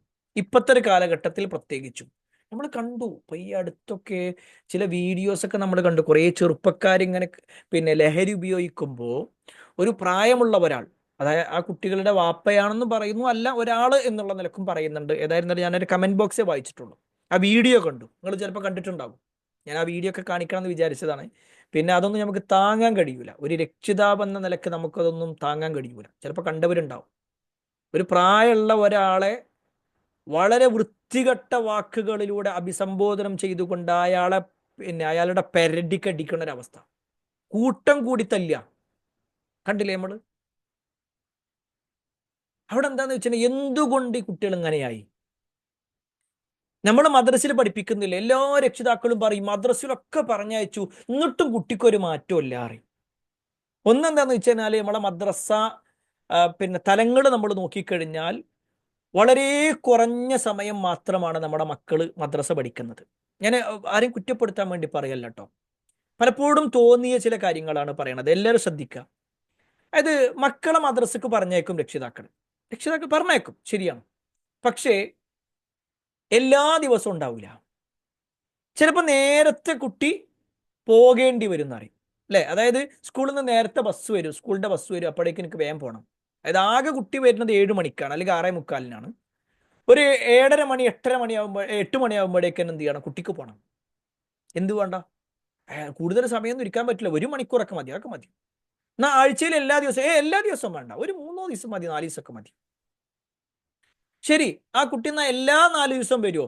അല്ലേ, അതെന്താന്ന് വെച്ച് കഴിഞ്ഞാൽ പിന്നെ ഈ ചില ദിവസങ്ങളിൽ സ്കൂളിൽ ലീവ് ഉണ്ടാകുമല്ലോ, അപ്പം എന്ത് ചെയ്യും? സ്കൂളിൽ പരിപാടി ഉണ്ടാവും, അപ്പോൾ അവർക്ക് അതിന് പോകണം, അപ്പോൾ അന്ന് മദ്രസക്ക് വരാൻ കഴിയൂല. ശരി, എന്നാൽ ബാക്കിയുള്ള എല്ലാ ദിവസവും വരുമോ? അല്ല, സ്കൂളിൽ ലീവ് ഉണ്ടാകുമ്പോൾ നമ്മൾ വിരുന്ന് പോകാറുള്ളത് നമ്മളെ പിന്നെ ഭാര്യൻ്റെ വീട്ടിലേക്കൊക്കെ പോകണം, അല്ലെങ്കിൽ കുടുംബക്കാരെ വീട്ടിൽ പോകണം, നമ്മൾ ടൂറ് പോകണത് അപ്പോഴാണ്. അപ്പം എന്ത് ചെയ്യാൻ പറ്റൂല? പിന്നെ വരാൻ പങ്കെടുക്കാൻ കഴിയൂല. ഉസ്താദ് പറയാണ് ഒരു പിന്നെ സ്പെഷ്യൽ ക്ലാസ് വെക്കുന്നുണ്ട്, മദ്രസയിൽ ഒരു സ്പെഷ്യൽ ക്ലാസ്, നമ്മളെ പാഠം തീരുന്നില്ല, അതുകൊണ്ട് കുട്ടികൾക്ക് ഒരു സ്പെഷ്യൽ ക്ലാസ് നമ്മൾ വെക്കാൻ ഉദ്ദേശിച്ചിട്ടുണ്ടെന്ന് പറയുമ്പോഴേക്ക് രക്ഷിതാക്കളുടെ മെസ്സേജുകളോട് മെസ്സേജാണ്. എന്താണ്? എന്താ ആകെ കുട്ടിക്ക് കിട്ടുന്ന ഒരു ദിവസം ലീവാണ്, അപ്പോഴേക്ക് നിങ്ങൾ വീണ്ടും ഈ പിന്നെ ഇതൊക്കെ വെച്ചാലോ? നിങ്ങൾ പറയുക, ആർക്കാണ് പ്രശ്നം? ആർക്കാ പ്രശ്നം? ഈ കുട്ടികളെ ദീനിന്റെ കാര്യത്തിൽ നിന്ന് ഏറ്റവും കൂടുതൽ അകറ്റുന്നത് രക്ഷിതാക്കളാണെന്ന് പറയാതിരിക്കാൻ നിർവാഹമില്ല. ഞങ്ങളെ കുറ്റപ്പെടുത്താൻ വേണ്ടി പറയല്ല കേട്ടോ, നിങ്ങൾ തെറ്റിദ്ധരിക്കരുത്. കാരണം എന്നിട്ട് നമ്മൾ പറച്ചിൽ എന്താണെന്നറിയോ? കുട്ടിക്ക് മദ്രസക്ക് കൊടുത്തുകൂടെ, എന്നിട്ടും ഇങ്ങനെയായിപ്പോയി. ഇനി ആ മദ്രസ കൊടുത്തതിന്റെ കണക്കും കൂടി നമ്മളൊന്ന് പറയാം. 5ാം ക്ലാസ്സിൽ വരെയാണ് കുട്ടി മാക്സിമം പഠിക്കുക, 5ാം ക്ലാസ് വരെയാണ് പഠിക്കുക. 6ലേക്കൊക്കെ എത്തുമ്പോഴേക്കേ അത് നടക്കൂല കേട്ടോ, സ്കൂളത്തെ ട്യൂഷനൊക്കെ ഉള്ളതാണ്, രണ്ടും കൂടി മുന്നോട്ട് പോകൂല. എന്നാൽ ട്യൂഷൻ ഒഴിവാക്കണോ? ട്യൂഷൻ ഒഴിവാക്കാൻ പറ്റൂല. സ്പെഷ്യൽ ക്ലാസ് അത് ഒഴിവാക്കാൻ പറ്റൂല. മദ്രസ വേണമെങ്കിൽ ഒഴിവാക്കിക്കോളി, കുഴപ്പമില്ല. കാരണം എന്താ? ഒരു അത്യാവശ്യമൊക്കെ പഠിച്ചിട്ടുണ്ടെന്ന് പറയാം. എത്രയോ രക്ഷിതാക്കളുടെ വാക്കുകളാണ് ഞാൻ ഈ പറഞ്ഞിരുന്നത്. അത്യാവശ്യമൊക്കെ എനിക്ക് ഖുർആൻ ഓതാനൊക്കെ അറിയാം, അതൊക്കെ മതിയെന്ന്. സുബ്ഹാനല്ലാഹ്. അതായത് ജീവിതകാലം മുഴുക്കെ ചെയ്യേണ്ട കാര്യങ്ങളാണ് മദ്രസയിൽ പഠിക്കുന്നത്, ജീവിതകാലം മുഴുക്കെ. സ്കൂളിൽ നിങ്ങൾ പഠിച്ച സൈൻ തീറ്റയും കോസ് തീറ്റയും ഒക്കെ ഇന്ന് വരെ ഉപകാരപ്പെടാത്ത ആൾക്കാർ ഇതിലുണ്ടാവും, അല്ലേ? നമ്മൾ പല ചലന നിയമങ്ങളും പഠിച്ചിട്ടുണ്ടാകും, പല ലസാഗും ഒക്കെ പഠിച്ചിട്ടുണ്ടാകും, റൂട്ട് പഠിച്ചിട്ടുണ്ടാകും. അതൊക്കെ അതിനുശേഷം പിന്നെ ആരെങ്കിലും പഠിക്കുന്നുണ്ടെങ്കിൽ അവർക്ക് ഉപകാരപ്പെട്ടിട്ടുള്ളൂ. എന്നാൽ നിങ്ങൾ മദ്രസയിൽ പഠിച്ച ഒരു പ്രാർത്ഥന, ആ പ്രാർത്ഥന വെറുതെ ആയി പോയിട്ടോ എന്ന് പറയുന്ന ഒരു രംഗം ഉണ്ടാവില്ല. അത് മദ്രസയിലേക്ക് മാത്രമുള്ള ഒരു പ്രാർത്ഥനയായിരുന്നു എന്ന് പറയുന്ന ഒരു രംഗം ഉണ്ടാവില്ല. കാരണം അത് 4ാം ക്ലാസ്സിൽ നിന്ന് പഠിച്ചതാണെങ്കിൽ ആ കുട്ടിക്ക് 14 വയസ്സും 24ഉം 40ഉം അല്ല, ഇനി ആ കുട്ടി ഇനി 70 കൊല്ലം ജീവിച്ചാലും ശരി, ആ കുട്ടി എന്ത് ചെയ്യും? ആ പ്രാർത്ഥന ചൊല്ലണം, അല്ലേ? എനിക്ക് മദ്രസ വിദ്യാഭ്യാസത്തിന്റെ ഒരു കാര്യം നമ്മൾ ആലോചിക്കേണ്ട വിഷയമാണത്. എന്നാൽ മദ്രസയിലേക്ക് വരുന്നതോ ആകെ 1 മണിക്കൂർ, അരമണിക്കൂർ. ഇനി ചില കുട്ടികളോ ക്ലാസ് തുടങ്ങിയാലും ശരി വരൂല, മെല്ലെ ഇങ്ങനെ കയറി ഇങ്ങനെ വരും. അത് മദ്രസന്റെ ഇനി ഓൺലൈൻ ക്ലാസ് ആണെങ്കിലും ഇതേപോലെ തന്നെ അധ്യാപകരിങ്ങനെ പിന്നെ ലിങ്ക് ഓൺ ആക്കിയിട്ട് ഇങ്ങനെ ഇരിക്കണം. എന്തിന്? ഇതെന്താ വരാത്തി? ഒന്ന് ആദ്യം ഒരു മെസ്സേജ് അയച്ചു, പിന്നെ ഒന്ന് കോൾ ചെയ്തു, പിന്നെ വീണ്ടും ഒന്ന് മെസ്സേജ് അയച്ചു, പേഴ്സണലായിട്ട് മെസ്സേജ് അയച്ചു, നിങ്ങൾ എന്താ കയറാത്തെ? എന്നിട്ട് ഇങ്ങനെയൊക്കെ വിളിച്ച് കാര്യങ്ങൾ പറഞ്ഞു കൊടുത്തു കഴിഞ്ഞാലും കുട്ടിയപ്പോൾ മെല്ലെ ഒഴിവായിട്ടുണ്ടാകും. രക്ഷിതാവിന് ഇതൊന്നും നോക്കാൻ സമയമില്ല, ഒന്നിനും സമയമില്ല. ഒരിക്കൽ എന്താന്ന് വെച്ച് കഴിഞ്ഞാൽ ഞാൻ മദ്രസ ചേർത്തിക്കണു, എന്താ ഉസ്താദ്മാരെ നേരെ പഠിപ്പിക്കണില്ലേ, ടീച്ചർമാർ പോരട്ടോ? എന്താ പറയാ, ഞാൻ ആരെയും കുറ്റപ്പെടുത്താനല്ലോ ഈ പറയണത്, ആരും ഇങ്ങനെ പറഞ്ഞിട്ടുമല്ല. പക്ഷെ ചിലപ്പോഴെങ്കിലും ചില ആളുകളുടെ സംസാരത്തിൽ നിന്ന് മനസ്സിലായ കാര്യം ഞാൻ ഈ പറയുന്നത്. പ്രിയപ്പെട്ടവരെ, എവിടെയാണ് പ്രശ്നം? എവിടെയാണ് പ്രശ്നം? ആ പ്രശ്നത്തിൽ നമ്മൾ സ്വയം പരിശോധിക്കണം. നമ്മുടെ മക്കളുടെ മതവിദ്യാഭ്യാസം എവിടെ എത്തി നിൽക്കുന്നു? നമ്മൾ അതിനു വേണ്ടി എടുക്കുന്ന എഫേർട്ട് എത്രയാണ്? 5 വയസ്സ് കഴിഞ്ഞ്, അതായത് 5ാം ക്ലാസ് കഴിഞ്ഞു എന്ന് പറഞ്ഞാൽ 11 വയസ്സ് 12 വയസ്സ്, ഒരു പക്ഷേ ആ കുട്ടിയുടെ തലച്ചോറ് കുറച്ചുകൂടി വികസിക്കുന്ന സമയം. പല ചിന്തകളും വരുന്ന സമയം, പല ചോദ്യങ്ങളും വരുന്ന സമയം, ആ ചോദ്യങ്ങൾക്ക് ഉത്തരം പറയാൻ രക്ഷിതാക്കൾക്ക് കഴിയൂല. മതപരമായ പല സംശയങ്ങളും വരുമ്പോൾ അത് പറഞ്ഞു കൊടുക്കേണ്ട അധ്യാപകരുടെ മുന്നിൽ പറഞ്ഞു കൊടുക്കാൻ നമുക്ക് സമയമില്ല, പറഞ്ഞേക്കാൻ സമയമല്ല. ഒരു കുട്ടി ജീവിക്കാൻ തുടങ്ങുകയാണ് ശരിക്കും 12 വയസ്സ് 13 വയസ്സാകുമ്പോഴേക്കും ഞാൻ കുറച്ച് വലുതായി എന്ന് തീരുമാനിക്കുമ്പോഴേക്കും എല്ലാം അവിടെ നിർത്തുക. പിന്നെ ഒന്നുമില്ല, പിന്നെ ഒന്നുമില്ല. അതിന്റെ ഏറ്റവും വലിയ തെളിവ് എന്താണെന്നറിയോ? ഈ മര്യാദകളൊക്കെ പറഞ്ഞു കഴിഞ്ഞാൽ മദ്രസിൽ മാത്രം ചുരുക്കപ്പെടുന്നു എന്നുള്ളത്. അപ്പൊ ഈ മദ്രസ് കഴിഞ്ഞിട്ട് പിന്നെ ഇരുന്ന് ഖുർആൻ ഓതുന്ന എത്ര മക്കളുണ്ട് എന്ന് നോക്കിയാൽ മതി. നിങ്ങളുടെ വീട്ടിൽ 2 കുട്ടികളുണ്ട് വിചാരിച്ചോ. ഒരാൾ മദ്രസ വിദ്യാഭ്യാസം കഴിഞ്ഞതാണ്, മറ്റേ ആൾ ഇപ്പോഴും മദ്രസ പഠിക്കേണ്ട വിചാരിച്ചോ. ആരാണ് രാത്രി സമയത്തിരുന്ന് ഖുർആൻ ഓതാറുള്ളത്? അല്ലെങ്കിൽ സുബൈ കഴിഞ്ഞായിരുന്നു ഖുർആൻ ഓതാറുള്ളത് ആരാ എന്ന് നോക്കിയാൽ ആ മദ്രസയിൽ പഠിക്കുന്ന കുട്ടികളായിരിക്കും ഉണ്ടാവുക. അതന്നെ വളരെ ചുരുക്കമായിരിക്കും. അവിടെ നമ്മൾ മനസ്സിലാക്കണം, നമ്മളെ മക്കൾക്ക് മദ്രസ വിദ്യാഭ്യാസം അല്ലെങ്കിൽ മതപഠനം അത് കൃത്യമായിട്ട് കൊടുക്കേണ്ടത് നമ്മളെ കടമയാണ്. അതല്ലെങ്കിൽ അവരുടെ ഒരുപാട് ഉപദ്രവങ്ങൾ നമ്മൾ സഹിക്കേണ്ടി വരും, ഒരുപാട് പ്രയാസം അനുഭവിക്കേണ്ടി വരും. അല്ല, ഇന്നും നമ്മളൊരു വാർത്ത വായിച്ചു. 2 മക്കള് അച്ഛന്റെ ശരീരം 2ആയി ആക്കണം. കാരണം 2ആക്കും എന്ത് ചെയ്യണം, അച്ഛനെ എന്താ പറയാ, ഖബറടക്കണം അല്ലെങ്കിൽ കുഴിച്ചിടണം. ആ ഒരു നിലക്ക് അതിന്റെ കാര്യങ്ങൾ ചെയ്യാൻ 2 ആളും വേണമെന്ന് പറഞ്ഞിട്ടാണ് നിൽക്കുന്നത്. പൊതുവെ മരിച്ചു കഴിഞ്ഞാൽ ഒരു സമാധാനം കൊടുക്കുന്ന അറിയില്ലേ, മരിച്ചാലും സമാധാനം കൊടുക്കാത്ത ആൾക്കാർ. അങ്ങനത്തെ ഒരു അവസ്ഥയിലേക്ക് എന്ത് ചെയ്തിട്ടുണ്ട്, ഇന്നത്തെ മക്കളൊക്കെ മാറിപ്പോയിട്ടുണ്ടോ എന്നൊരു സംശയം. ഏതായിരുന്നാലും ഞാൻ പറഞ്ഞു വന്നത്, നമ്മുടെ മക്കൾക്ക് വേണ്ട വിദ്യാഭ്യാസം അത് കൃത്യമായിട്ട് കിട്ടുന്നുണ്ട് എന്ന് പരിശോധിക്കണം. കുറച്ച് ദിവസം മുമ്പ് എൻ്റെ ഒരു സുഹൃത്തിൻ്റെ വീട്ടിലേക്ക് പോയി. ഒരു നാട്ടിലൊരു പരിപാടിക്ക് വേണ്ടി പോയതാണ്. അപ്പം എൻ്റെ സുഹൃത്ത് വിളിച്ചിട്ട് പറഞ്ഞു, എൻ്റെ വീടിരിക്കൽ കഴിഞ്ഞിരിക്കുകയാണ്, അപ്പം അന്ന് എനിക്ക് പോകാൻ പറ്റിയില്ലായിരുന്നു, അപ്പം നിങ്ങൾ വരും, നമുക്കൊരു ചായ കുടിച്ചിട്ട് പോകാറുണ്ട്. അങ്ങനെ ഞാൻ പരിപാടി തുടങ്ങാൻ ടൈം ഉള്ളത് കൊണ്ട് തന്നെ നേരെ അദ്ദേഹത്തിൻ്റെ വീട്ടിൽ ചെന്ന് ചെന്ന് അവിടെ ഇരുന്നു. അപ്പോൾ ഒരു കുട്ടി ഇരുന്ന് ഖുർആൻ ഓതുന്നുണ്ട്, കുറച്ച് വലിയ കുട്ടി ഇരുന്നിട്ട് ഗെയിം കളിച്ചോണ്ടിരിക്കുന്നുണ്ട്. അപ്പം ഇങ്ങനെ സംസാരിക്കുന്ന കൂട്ടത്തിൽ വലിയ കുട്ടിനോട് ചോദിച്ചു, അല്ല മോനെ എന്താ ഓൻ ഖുർആൻ ഓതുന്നുണ്ടല്ലോ, എന്താ ചോദാത്ത എന്താ എന്ന് ചോദിച്ചു. ഉടനെ ആ കുട്ടി പറഞ്ഞ എന്താണെന്നറിയോ, ഞാൻ മദ്രസൊക്കെ കഴിഞ്ഞതാണ്, ഓനാ മദ്രസ പഠിക്കണം, ഞാൻ മദ്രസ പഠിക്കണമെന്നില്ല. അതെന്താ വെച്ചാൽ കുട്ടികളുടെ ധാരണ എന്താന്ന് വെച്ച് കഴിഞ്ഞാല് മദ്രസ പഠിക്കുമ്പോൾ മാത്രമേ ഇതിന്റെ ആവശ്യമുള്ളൂ, മദ്രസ കഴിഞ്ഞാൽ പിന്നെന്തില്ല, ഇതിന്റെ ഒരു ആവശ്യമില്ല. ഇത് ഒരു തെറ്റായ ധാരണയാണ്. ആ ധാരണ എങ്ങനെയാണ് കുട്ടികൾക്ക് ഉണ്ടായത് എന്നുള്ളത് ഞാൻ പറഞ്ഞുതരാം കേട്ടോ. ആ കുട്ടികൾക്ക് എങ്ങനെയാണ് ആ ധാരണ ഉണ്ടായതെന്ന് പറഞ്ഞുതരാം, അടുത്ത പോയിന്റിൽ പറഞ്ഞുതരാം. ഇവിടെ ഈ ഒരു വാചകത്തിൽ ഇപ്പൊ നമ്മൾ രണ്ടാമത്തെ ഒരു വിഷയം പറയുമ്പോൾ അതിൽ ചേർത്തു പറയേണ്ട ഒരു കാര്യമാണ് മഹാനായ ഇബ്നു ഉമർ റളിയല്ലാഹു അൻഹു പറഞ്ഞ ഒരു വാചകമുണ്ട്. അദ്ദേഹം തൻ്റെ ഒരു സുഹൃത്തിനോട് അല്ലെങ്കിൽ ഒരു മനുഷ്യനോട് പറയാണ്, അദ്ദിബ് ഇബ്നക്, നീ നിന്റെ മക്കൾക്ക് അദബ് പഠിപ്പിച്ചു കൊടുക്കണം. നിന്റെ മക്കൾക്ക് നീ മതം പഠിപ്പിച്ചു കൊടുക്കണം, മര്യാദകൾ പഠിപ്പിച്ചു കൊടുക്കണം. ഫഇന്നക മസ്ഊലുൻ അൻ വലദിക് മാദാ അദ്ദബ്തഹു വമാദാ അല്ലംതഹു.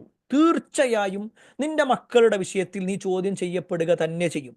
അത് മക്കൾക്ക് ഭക്ഷണം കൊടുത്തോ, അവർക്ക് എല്ലാ ദിവസവും അൽഫാമ് വാങ്ങിക്കൊടുത്തോ, ആഴ്ചയിൽ ഒരു ദിവസമെങ്കിലും ഷവർമ വാങ്ങിക്കൊടുത്തോ, ഒന്നോരെ പുറത്തു കൊണ്ടുപോയോ, ഇതൊന്നും അല്ല ചോദിക്കുക. അതൊന്നും അള്ളാഹു ചോദിക്കൂല.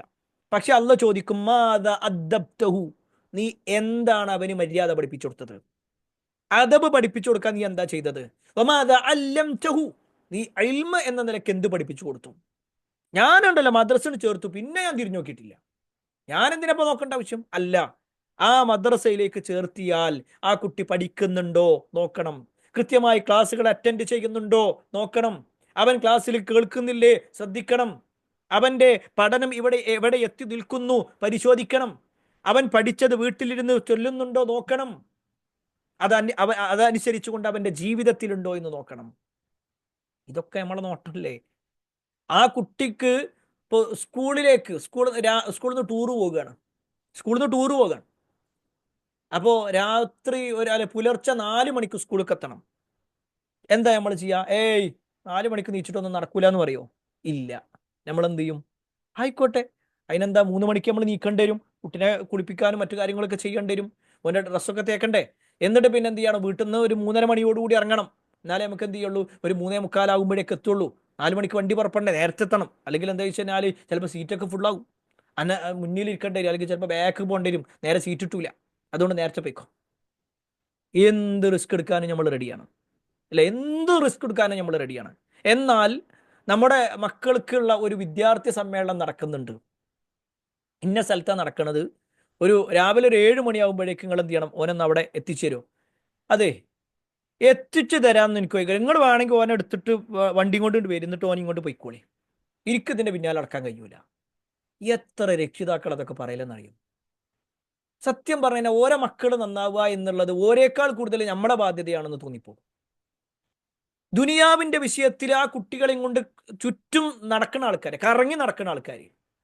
പക്ഷേ ദീനിന്റെ വിഷയത്തിലേക്ക് ആ കുട്ടിക്ക് ഒരു സൗകര്യം ഏർപ്പെടുത്തുകയാണ്, ഒരു ദീനീയായ ഒരു സമ്മേളനം ഉണ്ട് എന്ന് പറഞ്ഞു കഴിഞ്ഞാൽ അതിന് പിന്നെ ഒഴിവുമില്ല, സമയമില്ല, അതിന് പൈസയും തരാൻ കഴിയൂല കേട്ടോ എന്നാ പറയാം. പൈസ ഒന്നും തരാൻ കഴിയൂല.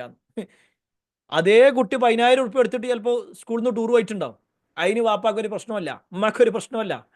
പക്ഷെ ദീനിന്റെ ഒരു കാര്യത്തിലേക്ക് വിളിച്ചിട്ട് അതിനൊരു 500 ഉറുപ്പ്യ ചെലവുണ്ടാവട്ടില്ലേ എന്ന് പറഞ്ഞു കഴിഞ്ഞാൽ ഇതെന്താ നിങ്ങൾ എപ്പോഴും പിരിവാട്ടോ? ഇതൊക്കെ നിങ്ങൾ വെറുതെ നടത്തണം. ഈ വെറുതെ നടത്താറുണ്ട് കഴിഞ്ഞാൽ ഇപ്പൊ എങ്ങനെ? ഈ വിദ്യാർത്ഥി സമ്മേളനമാണെന്ന് പറഞ്ഞു കഴിഞ്ഞാൽ നാട്ടുകാരൊക്കെ വെറുതെ വരുമോ? ഭക്ഷണങ്ങളൊക്കെ വേണ്ടേ? ബസ്സിന് തന്നെ അടിക്കണ്ടേ? അല്ലെ, ഞാനത് ആരെയും കുറ്റപ്പെടുത്താൻ വേണ്ടി പറയല്ല. ഇങ്ങനത്തെ വിഷയങ്ങളിലാണ് പൊതുവെ എന്ത് ചെയ്യല് പല ആളുകൾക്കും കുറെ പ്രശ്നങ്ങളുള്ളത്. ഇനി പിന്നെ ഏകദേശം 300 ആളായിട്ടുണ്ട്, സാന്ദർഭികമായിട്ട് പറയാണ്. ഇത് നിങ്ങൾ ലെഫ്റ്റ് ആയി കഴിഞ്ഞാൽ പിന്നെ ചിലപ്പോൾ കയറലുണ്ടാവില്ല കേട്ടോ, പിന്നെ കയറാൻ കഴിയൂല. കാരണം എന്താ വെച്ചാൽ 300 ആളാണ് നമ്മുടെ ഇതിന്റെ മാക്സിമം ഉള്ളത്. അതുകൊണ്ട് തന്നെ നമ്മൾ ശ്രദ്ധിക്കാം. ഇനി ലെഫ്റ്റ് അടിച്ച് പോയാൽ പിന്നെ കയറാൻ പറ്റൂല എന്ന് പറയാം, അപ്പോഴേക്ക് ഫുള്ളാവും. പല ആൾക്കാർ ഇങ്ങനെ കയറി ഇറങ്ങുമ്പോഴേ ശ്രദ്ധിക്കാം. ഓക്കെ, അതേപോലെ തന്നെ മറ്റൊരു പണ്ഡിതന്റെ വാക്കുകൾ നമുക്ക് കാണാൻ പറ്റും. ഈ രക്ഷിതാക്കളോട് പറയാട്ടോ, അവര് പറയാറുണ്ടായിരുന്നു രക്ഷിതാക്കളോട്, നന്നാക്കുക എന്നുള്ളത് അള്ളാന്റെ കടമയാണ്. അല്ലെ, ഒരാളെ നന്നാക്കുക എന്നുള്ളത് പടച്ചോന്റെ തൗഫീഖാണ്. പക്ഷേ വൽ അദബു മിനൽ ആബാ, ആ നന്നാവാനുള്ള അദബ് ഉണ്ടല്ലോ, മര്യാദകൾ, അത് പഠിപ്പിച്ചു കൊടുക്കുക എന്നുള്ളത് രക്ഷിതാക്കളുടെ കടമ തന്നെയാണ്. രക്ഷിതാക്കൾ അതിനുള്ള വഴികൾ എത്തിച്ചു കൊടുത്തിട്ടുണ്ടോ? അതിൻ്റെ വഴികൾ സ്വീകരിച്ചിട്ടുണ്ടോ? അതിന് എന്ത് എഫേർട്ട് എടുത്തിട്ടുണ്ട്? ഇതൊക്കെ എന്ത് ചെയ്യും രക്ഷിതാക്കൾ നോക്കേണ്ടത് തന്നെയാണ്. നമ്മൾ എന്താ വെച്ച് കഴിഞ്ഞാൽ ആകെ പടച്ചോന്റെ വിധി പോലെ ഇരിക്കും, നമ്മളിപ്പോൾ എന്താ ചെയ്യണു? ഇന്നത്തെ കാലത്തൊന്നും നമ്മക്കൊന്നും പറയാൻ കഴിയൂലട്ടോ, എന്തോ ആയിക്കോട്ടെ കുട്ടികൾ. അല്ല, നമ്മൾ ചെയ്യേണ്ട കാര്യങ്ങൾ ചെയ്തിട്ടാണ് പറയേണ്ടത്. എല്ലാ കാര്യവും അത് ഈ പറഞ്ഞ പോലെ എപ്പോഴെങ്കിലും ഒരു മദ്രസക്ക് വിടല്, എപ്പോഴെങ്കിലും അതിന്റെ കാര്യത്തിൽ അല്ല, സ്ഥിരമായി നമ്മൾ എല്ലാ കാര്യം A to Z ആ കുട്ടികളുമായി ബന്ധപ്പെട്ടുകൊണ്ട് ചെയ്തിട്ടുണ്ടോ എങ്കിൽ നന്നാക്കുക എന്നുള്ളത് അത് പടച്ചോന്റെ കാര്യമാണ്. അത് പടച്ചോൻ ഏറ്റെടുത്ത കാര്യമാണ്, അത് പടച്ചോൻ ചെയ്യുകയും ചെയ്യും. അപ്പൊ അതുകൊണ്ട് തന്നെ രണ്ടാമത്തെ കാര്യം നമ്മൾ മനസ്സിലായിട്ടുണ്ടാന്ന് വിചാരിക്കുന്നു. രണ്ടാമത്തെ കാര്യം എന്താണെന്ന് വെച്ച് കഴിഞ്ഞാൽ നമ്മൾ എന്ത് ചെയ്യണം, കുട്ടികൾക്ക് മര്യാദകൾ പഠിപ്പിച്ചു കൊടുക്കണം. അപ്പൊ 2 കാര്യങ്ങൾ പറഞ്ഞു. ഒന്ന്, ആഗ്രഹം ഉണ്ടാവണം, നമ്മുടെ മക്കൾ നന്നാവണമെന്ന അതിയായ ആഗ്രഹം നമുക്ക് ഉണ്ടാവുക. രണ്ടാമത്തത്, മക്കൾക്ക് വേണ്ട അദബുകൾ, മര്യാദകൾ, മതപരമായ കാര്യങ്ങൾ, ഇതൊക്കെ എന്ത് ചെയ്യണം, നമ്മൾ പഠിപ്പിച്ചു കൊടുക്കണം. അപ്പൊ നമുക്ക് ആഗ്രഹമുണ്ട്, നമ്മളത് പഠിപ്പിക്കുകയും ചെയ്തിട്ടുണ്ട്. ഇനി അത് മാത്രം മതിയോ? പോരാ. മൂന്നാമത്തെ ഒരു കാര്യമുണ്ട്, എപ്പോഴും അവർക്ക് വേണ്ടി പ്രാർത്ഥിക്കണം. മക്കൾക്ക് വേണ്ടി നമ്മൾ പ്രാർത്ഥിക്കണം. രക്ഷിതാക്കളോടാണ് പറയാനുള്ളത്, നമ്മൾ മക്കൾക്ക് വേണ്ടിയിട്ടുള്ള പ്രാർത്ഥനകൾ നിർവഹിക്കണം. നമ്മളെല്ലാവരും മക്കൾക്ക് വേണ്ടി പ്രാർത്ഥിക്കാറില്ലേ? പ്രാർത്ഥിക്കാറുണ്ടോ? മക്കൾക്ക് വേണ്ടി പ്രാർത്ഥിക്കാറുണ്ട് എല്ലാവരും? ഉണ്ട് അല്ലേ? എല്ലാവരും ഉണ്ട്. ശരി, ചോദ്യമാണ്, നേരെ ശ്രദ്ധിച്ചോളൂ. നമ്മുടെ മക്കൾക്ക് വേണ്ടി പ്രാർത്ഥിക്കുന്ന പ്രാർത്ഥനയെ പ്രധാനമായും 3 തരത്തിലുണ്ടാവുക. നേരെ ശ്രദ്ധിച്ചോ, 3 തരത്തിലാണ് നമ്മൾ എന്ത് ചെയ്യുക, മക്കൾക്ക് വേണ്ടി പ്രാർത്ഥിക്കുക. അല്ലെങ്കിൽ 3 തവണയാണ് പ്രാർത്ഥന ഉണ്ടാകുക. അതിൻ്റെ ഒരു ആഴത്തിലുള്ള പ്രാർത്ഥന എന്ന് പറഞ്ഞാൽ, ഒന്ന്, കല്യാണം കഴിഞ്ഞു, 2 കൊല്ലമായി, 3 കൊല്ലമായി, 4 കൊല്ലമായി, മക്കളില്ല. അപ്പൊ റബ്ബിനോട് നല്ല പ്രാർത്ഥിക്കും, റബ്ബേ കുട്ടിനെ തന്നെ, നല്ലൊരു കുട്ടിനെ തന്നെ പ്രാർത്ഥിച്ചുകൊണ്ടേയിരിക്കും. അല്ലെ, അതിലെ ഇടയിൽ ഭാര്യ ഗർഭിണിയായി, എപ്പോഴും പ്രാർത്ഥന നിർത്തൂല. കാരണം എന്താ, ഗർഭത്തിൽ എന്താ അവസ്ഥ എന്നുള്ളത് അറിയില്ല. കാരണം അതിന്റെ മറ്റാളെ കുടുംബത്തിൽ തന്നെ ഒരു പ്രശ്നം ഉണ്ടായിക്കണ്, അതുകൊണ്ട് പ്രശ്നമാണ്. അല്ലെ, പ്രസവം നടക്കുന്ന സമയത്ത് പ്രശ്നമാണ്, കുട്ടിക്കൊന്നും പ്രയാസങ്ങളൊന്നും ഇല്ല എന്ന് ഉറപ്പ് വരുത്തണം. ഈ ആളുടെ പ്രാർത്ഥന നിൽക്കൽ എപ്പോഴാണെന്നറിയോ? അതായത് കുട്ടികൾക്ക് വേണ്ടി പ്രാർത്ഥിച്ച ആള് കുട്ടിനെ കിട്ടി, ആ കുട്ടിനെ കയ്യിലെടുത്ത് ഇങ്ങനെ നോക്കും, വേറെ കുഴപ്പങ്ങളൊന്നും ഇല്ലല്ലോ, കയ്യിന് പ്രശ്നമല്ല, കാലിന് പ്രശ്നമല്ല, ചെവിക്ക് പ്രശ്നമല്ല, കണ്ണിന് പ്രശ്നമല്ല, മൂക്കിന് പ്രശ്നമല്ല, അൽഹംദുലില്ലാ കഴിഞ്ഞു, അവിടെ കഴിഞ്ഞു. പിന്നെ ആ പ്രാർത്ഥന ഇല്ല, പിന്നെ ആ മക്കളുടെ വിഷയത്തിലുള്ള പ്രാർത്ഥന അവിടെ നിൽക്കും. 2, കുട്ടികൾക്ക് അസുഖം വരുമ്പോൾ, കുട്ടികൾക്ക് അസുഖം വരും. അപ്പോൾ എന്ത് ചെയ്യുമെന്ന് വെച്ചാൽ വല്ലാത്ത ബേജാറാണ് എല്ലാവർക്കും. അതും ഒരു ചെറിയൊരു അസുഖം വരുമ്പോഴൊന്നും പ്രാർത്ഥന ഉണ്ടാവില്ല. അതിങ്ങനെ 2ഉം 3ഉം തവണയായി, 3 ദിവസമായി, 4 ദിവസമായി ഡോക്ടർമാരെ മാറി മാറി കാണിച്ചു, കുറവില്ല. അപ്പം അഡ്മിറ്റ് ചെയ്യാൻ വേണ്ടി പറഞ്ഞു. അപ്പോൾ ഒരു പടച്ചോനെ, എൻ്റെ കുട്ടിൻ്റെ കാര്യം അല്ലേ, നമ്മൾ പ്രാർത്ഥിക്കും. ശരി, മൂന്നാമത്തൊന്നുണ്ട്. കുട്ടികൾ നമുക്ക് എതിരാകുന്ന ഒരു രംഗമുണ്ട്. എത്രയൊക്കെ ആ മക്കൾക്ക് വേണ്ടി എന്തൊക്കെ ചെയ്തു കൊടുത്താലും ആ കുട്ടികൾ വഴിതെറ്റി പോവുകയാണ് എന്ന് തോന്നുമ്പോൾ, നമുക്കെതിരാകുന്നു എന്ന് തോന്നുമ്പോൾ, നമ്മളെ കണ്ണ് നനയിപ്പിക്കുന്ന സമയത്തുണ്ട്, റബ്ബേ എൻ്റെ കുട്ടിൻ്റെ കാര്യം ഒന്ന് നോക്കണേ, അപ്പോൾ ഒരു പ്രാർത്ഥന ഉണ്ട്. സത്യത്തിൽ ഈ 3 സമയത്ത് മാത്രമാണോ നമ്മളോട് പ്രാർത്ഥന നിർവഹിക്കാൻ വേണ്ടി പറഞ്ഞിട്ടുള്ളത്? നമ്മളൊക്കെ മക്കളുടെ വിഷയത്തിൽ പറയും. എന്താണ് മക്കൾക്കുള്ള മക്കളോട് നടത്തേണ്ട, അല്ലെങ്കിൽ മക്കള് മാതാപിതാക്കൾക്ക് നടത്തേണ്ട പ്രാർത്ഥന ഏതാ ഒന്ന് പറഞ്ഞ എന്ന് നമ്മൾ കുട്ടികളോട് പറയും. അപ്പൊ കുട്ടി ഇങ്ങനെ എന്ത് ചെയ്യും? റബ്ബി റഹ്മുമാ കമാ റബ്ബയാനി സഗീറാ, അല്ലെ, എല്ലാം ഉഷാറായിട്ട് പറയും. പിന്നെ തിരിച്ചൊന്ന് ചോദിക്കട്ടെ, തിരിച്ച് നമ്മളൊന്ന് സ്വയം പരിശോധിക്കാൻ വേണ്ടി മാത്രം പറയാം. നമ്മൾ മക്കൾക്ക് വേണ്ടി, അല്ലെങ്കിൽ മക്കൾ രക്ഷിതാക്കൾക്ക് വേണ്ടി പ്രാർത്ഥന നടത്തണം എന്ന് പറയുമ്പോൾ, ഒരു രക്ഷിതാവെന്ന നിലക്ക് നമ്മൾ നമ്മുടെ മക്കൾക്ക് വേണ്ടി നടത്തേണ്ട പ്രാർത്ഥന ഏതാ? വിശുദ്ധ ഖുർആനിൽ ഒരുപാട് പ്രാർത്ഥനകൾ പഠിപ്പിക്കപ്പെട്ടിട്ടുണ്ട്, മക്കൾക്ക് വേണ്ടി നടത്തേണ്ട പ്രാർത്ഥന. അതിൽ ഏത് പ്രാർത്ഥനയാണ് നമുക്ക് പരിചയമുള്ളത്? നമ്മളിങ്ങനെ മലയാളത്തിൽ കുറെ പ്രാർത്ഥിക്കുക എന്നതിനപ്പുറത്തേക്ക് എത്ര പ്രാർത്ഥനകൾ നമുക്ക് മനഃപ്പാടമുണ്ട് എന്നുള്ളത് എന്ത് ചെയ്യണം? നമ്മളൊന്ന് സ്വയം പരിശോധിക്കണം. അവിടെയാണ് നമ്മൾ വിലയിരുത്തപ്പെടുക. നമ്മൾ എത്ര ആളുകൾക്ക് ആ പ്രാർത്ഥന അറിയും എന്നുള്ളത് എന്ത് ചെയ്യുക? നമ്മൾ സ്വയം പരിശോധിക്കുക. ഞാൻ നിങ്ങളെ കുറ്റപ്പെടുത്താൻ വേണ്ടിയിട്ടൊന്നും പറഞ്ഞല്ല കേട്ടോ, നമ്മൾ സ്വയം പരിശോധിക്കാൻ വേണ്ടിയിട്ടാണ് പറയുന്നത്. നമ്മൾ കുട്ടികളോട് ചോദിക്കും, ആ റബ്ബി റഹ്മൂമ പറഞ്ഞാന്നറിയും, കുട്ടിയോ പറഞ്ഞുതരും. ആ കുട്ടി തിരിച്ച് ഇങ്ങോട്ട് ചോദിക്കും, അല്ല വാപ്പ, നിങ്ങൾ എനിക്ക് വേണ്ടി നടത്തുന്ന പ്രാർത്ഥന ഏതാ? ഉമ്മച്ചേ, നിങ്ങൾ എനിക്ക് വേണ്ടി നടത്തുന്ന പ്രാർത്ഥന ഏതാ എന്ന് ചോദിച്ചാൽ നമുക്ക് പറയാൻ കഴിയണം. അതിലൊരുപാട് പ്രാർത്ഥനകൾ, റബ്ബന ഹബലന എന്ന് തുടങ്ങുന്ന, അതല്ലാത്ത വേറെയും ഒരുപാട് പ്രാർത്ഥനകൾ. നമ്മൾ എന്ത് ചെയ്യണം എന്ന് വെച്ചാൽ ആ പ്രാർത്ഥനകളൊക്കെ എന്ത് ചെയ്യണം? നമ്മൾ പഠിക്കണം. എപ്പോഴും മക്കളുടെ കാര്യത്തിൽ പ്രാർത്ഥിക്കണം. കാരണം അത് നിർത്തേണ്ട ഒന്നല്ല. കാരണം പ്രാർത്ഥിക്കുക എന്ന് പറഞ്ഞാൽ അള്ളാനെ നമ്മൾ ഏൽപ്പിക്കലാണത്. നമ്മൾ അള്ളാനെ ഏൽപ്പിക്കണം. ആ പ്രാർത്ഥനയിലൂടെ എന്ത് ചെയ്യുമെന്ന് വെച്ച് കഴിഞ്ഞാൽ വലിയ മാറ്റം ഉണ്ടാവും. അവിടെ തന്നെ നമ്മൾ മനസ്സിലാക്കിക്കോ, രക്ഷിതാക്കളുടെ പ്രാർത്ഥന എന്ന് പറഞ്ഞു കഴിഞ്ഞാൽ അള്ളാഹുവിൻ്റെ അടുക്കൽ പ്രത്യേകം സ്വീകരിക്കപ്പെടുന്നതാണ്. അള്ളാഹിൻ്റെ അടുക്കൽ പ്രത്യേകം സ്വീകരിക്കപ്പെടും. അതിൽപ്പെട്ട ഒന്നാണ്, പിന്നെ റസൂലുള്ളാഹി സ്വല്ലല്ലാഹു അലൈഹി വസല്ലം പറയാണ്, സലാത്തു ദഅവാത്തുൻ മുസ്തജാബാത്തുൻ ലാ ശക്ക ഫീഹിന്ന, 3 ആളുകളുടെ പ്രാർത്ഥന അള്ളാഹു ഒരിക്കലും തള്ളിക്കളയൂല എന്ന് പറഞ്ഞിട്ടുണ്ട്, അല്ലേ? അതിൽപ്പെട്ട ഒന്നെന്താന്ന് വെച്ചാൽ അൽ വാലിദ്, ദഅവത്തുൽ വാലിദ് അലാ വലദിഹി, അല്ലെങ്കിൽ ലി വലദിഹി. 2 രൂപത്തിലും ഹദീസ് കാണാൻ പറ്റും. ഒരു രക്ഷിതാവ് തൻ്റെ കുട്ടിക്ക് വേണ്ടി നടത്തുന്ന പ്രാർത്ഥനയുണ്ട്, തൻ്റെ കുട്ടിക്ക് എതിരെ നടത്തുന്ന പ്രാർത്ഥനയുണ്ട്. രണ്ടും സ്വീകരിക്കും. നമ്മളെന്ന് പറയുന്ന മക്കളോടാണ് എനിക്ക് പറയാനുള്ളത്.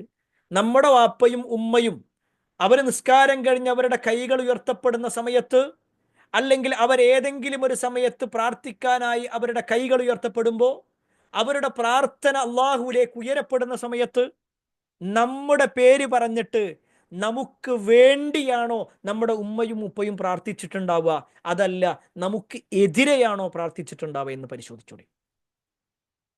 ഓരോ രക്ഷിതാക്കളോടാ പറയുന്നത്. നമ്മളൊക്കെ മക്കളുമാണല്ലോ.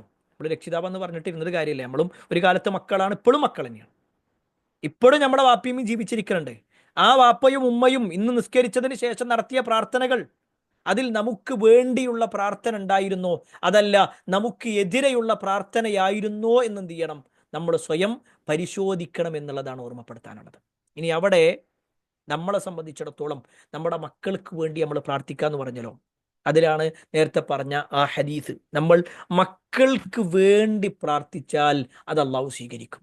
ഒരു രക്ഷിതാവ് മക്കൾക്ക് വേണ്ടി പ്രാർത്ഥിക്കാം. ഒരു രക്ഷിതാവ് മക്കൾക്കെതിരെ പ്രാർത്ഥിച്ചാലും അള്ളാഹു സ്വീകരിക്കും. മക്കൾക്ക് വേണ്ടി പ്രാർത്ഥിച്ചാലും സ്വീകരിക്കും, മക്കൾക്ക് എതിരെ പ്രാർത്ഥിച്ചാലും സ്വീകരിക്കും. സുബ്ഹാനല്ലാഹ്. അത് വളരെ വളരെ വളരെ പ്രധാനപ്പെട്ട ഒരു കാര്യമാണ്. കാരണം അത് നമ്മൾ നിസാരമാക്കരുത്. മക്കൾക്ക് വേണ്ടി നടത്തുന്ന, ഇനി അതിൽ തന്നെ ഒരു പിന്നെ ചരിത്രം കൂടി പറയട്ടെ. ഇപ്പൊ നമുക്കെല്ലാവർക്കും പരിചയമുള്ള ആളാണ് മഹാനായ ഇമാം ബുഖാരി, അല്ലേ? ഇമാം ബുഖാരി റഹ്മത്തുള്ളാഹി അലൈഹി, അദ്ദേഹം കുട്ടിയായിരിക്കുന്ന സമയത്ത് അദ്ദേഹത്തിൻ്റെ പിന്നെ കാഴ്ച നഷ്ടപ്പെട്ടിട്ടുണ്ടായിരുന്നു. പക്ഷേ പിന്നീട് അദ്ദേഹത്തിന് എന്ത് ചെയ്യാണ്, കാഴ്ച തിരിച്ചു കിട്ടുകയാണ്. അതിൽ പണ്ഡിതന്മാർ വിശദീകരിക്കണത് എന്താണെന്നറിയോ? അദ്ദേഹത്തിൻ്റെ ഉമ്മയുടെ പ്രാർത്ഥന നിമിത്തമാണ് അദ്ദേഹത്തിന് കാഴ്ച തിരിച്ചു കിട്ടിയത്. അത്രേ, ഉമ്മാന്റെ പ്രാർത്ഥന കൊണ്ട് അദ്ദേഹത്തിന് കാഴ്ച തിരിച്ചു കിട്ടി. ഉമ്മമാരെ ശ്രദ്ധിച്ചോ, മക്കൾക്ക് വേണ്ടി നടത്തുന്ന പ്രാർത്ഥന ഉണ്ട്. ഉമ്മമാരോടാണ് എനിക്ക് പറയാനുള്ളത്. ബാപ്പമാരുടെ പ്രാർത്ഥന ഉണ്ട്, ഉമ്മയുടെ പ്രാർത്ഥന ഒന്നുകൂടി സ്വീകരിക്കപ്പെടും. ഈ ഉമ്മ നന്നായാൽ തന്നെ എന്ത് ചെയ്യും, ഒരു പരിധി വരെ മക്കൾ നന്നാവും ചെയ്യും. ഉമ്മമാര് നല്ലോണം ശ്രദ്ധിക്കുക, മക്കൾക്ക് വേണ്ടി എപ്പോഴും പ്രാർത്ഥിക്കുക. ഇന്നും ലോകത്ത് ജീവിക്കുന്ന വലിയൊരു പണ്ഡിതനാണ്, ഇമാമുൽ ഹറമൈനി എന്നറിയപ്പെടുന്ന ആളാണ് ഷെയ്ഖ് അബ്ദുറഹ്മാൻ സുദൈസ് റഹിമഹുല്ല. അദ്ദേഹത്തിനെ സംബന്ധിച്ചിടത്തോളം നമുക്ക് എല്ലാവർക്കും അറിയില്ല അബ്ദുറഹ്മാൻ സുദൈസിനെ കുറിച്ച്. സുദൈസിന്റെ കിറാത്ത് എന്നാ പറയുക. ഒരു കാലത്ത് നമ്മുടെയൊക്കെ വീടുകളിൽ കിറാഅത്ത്, ഖുർആനിന്റെ എന്തെങ്കിലും ഒരു കാര്യം വെക്കുന്നുണ്ടെങ്കിൽ അദ്ദേഹത്തിന്റെ കിറാത്ത് ഉണ്ടാവുക. ഇപ്പോഴാണ് യൂട്യൂബൊക്കെ വന്നപ്പോഴാണ് മറ്റുള്ള പലരുടെയും പേരെന്നെ നമുക്ക് പരിചയമാവുന്നത്. ഈ ഇമാമിന്റെ, അതായത് നമ്മുടെ ഷെയ്ഖ് സുദൈസിന്റെ ഒരു ഇന്റർവ്യൂ ഇപ്പോഴും യൂട്യൂബിൽ നമുക്ക് കിട്ടും. അദ്ദേഹം 20 കൊല്ലത്തിലധികമായി, 20-25 കൊല്ലത്തോളമായി ഇപ്പോഴും മക്കന്റെയും മദീനത്തെയും, അതായത് മക്കത്തെ പള്ളിന്റെയും മദീനത്തെ പള്ളിന്റെയും ഇമാമാണ്. അദ്ദേഹം ഒരു ഇന്റർവ്യൂവിൽ പറയണം അദ്ദേഹം എങ്ങനെയാണ് ഈ ഒരു രംഗത്തേക്ക് വന്നത് എന്നുള്ളത്. അദ്ദേഹം ചെറുപ്പത്തിൽ വലിയ വികൃതിയായിരുന്നു അത്രേ, നല്ലോണം കളിച്ച്, അല്ലെങ്കിൽ ഇങ്ങനെ കുറെ കുരുത്തക്കട കാണിച്ചു കിടക്കാന്ന് അറിയില്ലേ, അങ്ങനത്തെ ഒരു കുട്ടിയായിരുന്നു. അങ്ങനെ ഒരു ദിവസം അവരുടെ വീട്ടിലേക്ക് കുറച്ച് വിരുന്നുകാർ വന്നു, ഗസ്റ്റ് വന്നു. ഉമ്മ ഈ ഗസ്റ്റുകൾക്ക്, വിരുന്നുകാർക്ക് ഭക്ഷണം ഉണ്ടാക്കണം.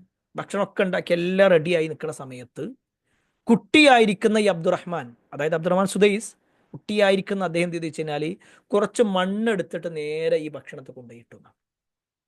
കുട്ടിയുടെ കുട്ടിത്വത്തിൽ ഉണ്ടായ ഒരു കാര്യം. ഒരു പക്ഷേ ഏതൊരു ഉമ്മയുടെയും മനസ്സ് തകരുന്ന സമയം, ഏതൊരു ഉമ്മാക്കും ദേഷ്യം നിയന്ത്രിക്കാൻ പറ്റാത്തൊരു സമയം, ആ സമയത്ത് മണിക്കൂറുകളോളം ഉമ്മ ഉണ്ടാക്കിയ ഭക്ഷണമാണ്. ആ ഭക്ഷണമാണ് എന്ത് ചെയ്യുന്നത്, ഒരൊറ്റ നിമിഷം കൊണ്ട് ആർക്കും കഴിക്കാൻ പറ്റാത്തൊരവസ്ഥയിലേക്ക് കുട്ടി മാറ്റിയത്. ഈ ഉമ്മ മകനോട് ചേർത്ത് നിർത്തിയിട്ട് പ്രാർത്ഥിക്കണം, റബ്ബേ എൻ്റെ മോനെ നീ ഹറമിന്റെ ഇമാമാക്കണേ എന്ന്. ആ ഒരു പ്രാർത്ഥനയാണ് അദ്ദേഹം ആ ഒരു രംഗത്തേക്ക് എത്താൻ കാരണമായതെന്ന് അദ്ദേഹം പറയുന്നുണ്ട്. ഇപ്പോഴും നമുക്ക് യൂട്യൂബിൽ കിട്ടും. അത് ഉമ്മാന്റെ ഒരു പ്രാർത്ഥന എന്നുള്ളത് പ്രിയപ്പെട്ടവരെ വളരെ ഗൗരവപ്പെട്ടതാണ്. ഇനി ഉമ്മ മാത്രമാണോ? അല്ല, വാപ്പാക്കുണ്ട്. മഹാനായ ഫുളൈൽ ഇബ്നു അയാദ് റഹ്മത്തുള്ളാഹി അലൈഹി, അദ്ദേഹം വലിയ പണ്ഡിതനാണ്. പക്ഷെ അദ്ദേഹത്തിന്റെ മകൻ ഉണ്ടായിരുന്നു അലി ഇബ്നു ഫുളൈൽ. ഈ അലി ഇബ്നു ഫുളൈൽ വലിയ എതിരായിരുന്നു വാപ്പാക്കെന്ന. വാപ്പയായ ഫുളൈൽ ഇബ്നു അയാദ് പറയാണ്, എൻ്റെ മകനെ പരമാവധി ഞാൻ നന്നാക്കാൻ നോക്കി, പല കാര്യങ്ങളും അറിയിച്ചു കൊടുത്തു, ഒന്നും നന്നാവണില്ല. അവസാനം ഞാൻ എന്ത് ചെയ്തു വെച്ച് കഴിഞ്ഞാൽ ഒരു പ്രാർത്ഥന നടത്തി, റബ്ബേ ഇന്നെ കൊണ്ടുള്ള എല്ലാ കാര്യവും ഞാൻ ചെയ്തിട്ടുണ്ട്, ഇനി റബ്ബേ നിന്നിലേക്ക് ഞാൻ അതാ ഏൽപ്പിക്കാം, എൻ്റെ മകനെ ഞാനിതാ നിന്നെ ഏൽപ്പിക്കുന്നു, ഓനെ നന്നാക്കിയിട്ടുണ്ട് തരണേ. വാപ്പയായ ഫുളൈൽ ഇബ്നു അയാദ് റഹ്മത്തുള്ളാഹി അലൈഹിയുടെ പ്രാർത്ഥനയായിരുന്നു. ചരിത്രത്തിൽ കാണാൻ പറ്റും, ആ കാലഘട്ടത്തിൽ ജീവിച്ച ആളാണ് അബ്ദുല്ലാഹി ബിൻ മുബാറക് റഹ്മത്തുള്ളാഹി അലൈഹി, താബി പണ്ഡിതനാണ്. അദ്ദേഹം പറയാണ്, ജനങ്ങളിൽ ഏറ്റവും ഹൈറായ ഒരു വ്യക്തിയാണ് ഫുളൈൽ ഇബ്നു ഇയാദ്. ഈ വാപ്പാനെ കുറിച്ചാണ് പറയണത്. ഞങ്ങളിലെ ഏറ്റവും നല്ലൊരു വ്യക്തിയായിരുന്നു ഫുളൈൽ ഇബ്നു ഇയാദ്. എന്നാൽ ആ വാപ്പാനേക്കാൾ ആരെങ്കിലും മേന്മ ഉണ്ടോ എന്ന് ഞങ്ങളോട് ചോദിച്ചാൽ, അല്ലെങ്കിൽ ഞങ്ങൾ പറയും അത് മകനായ അലിയാണ്. ആ രൂപത്തിൽ ആ അലി മാറിയെന്ന.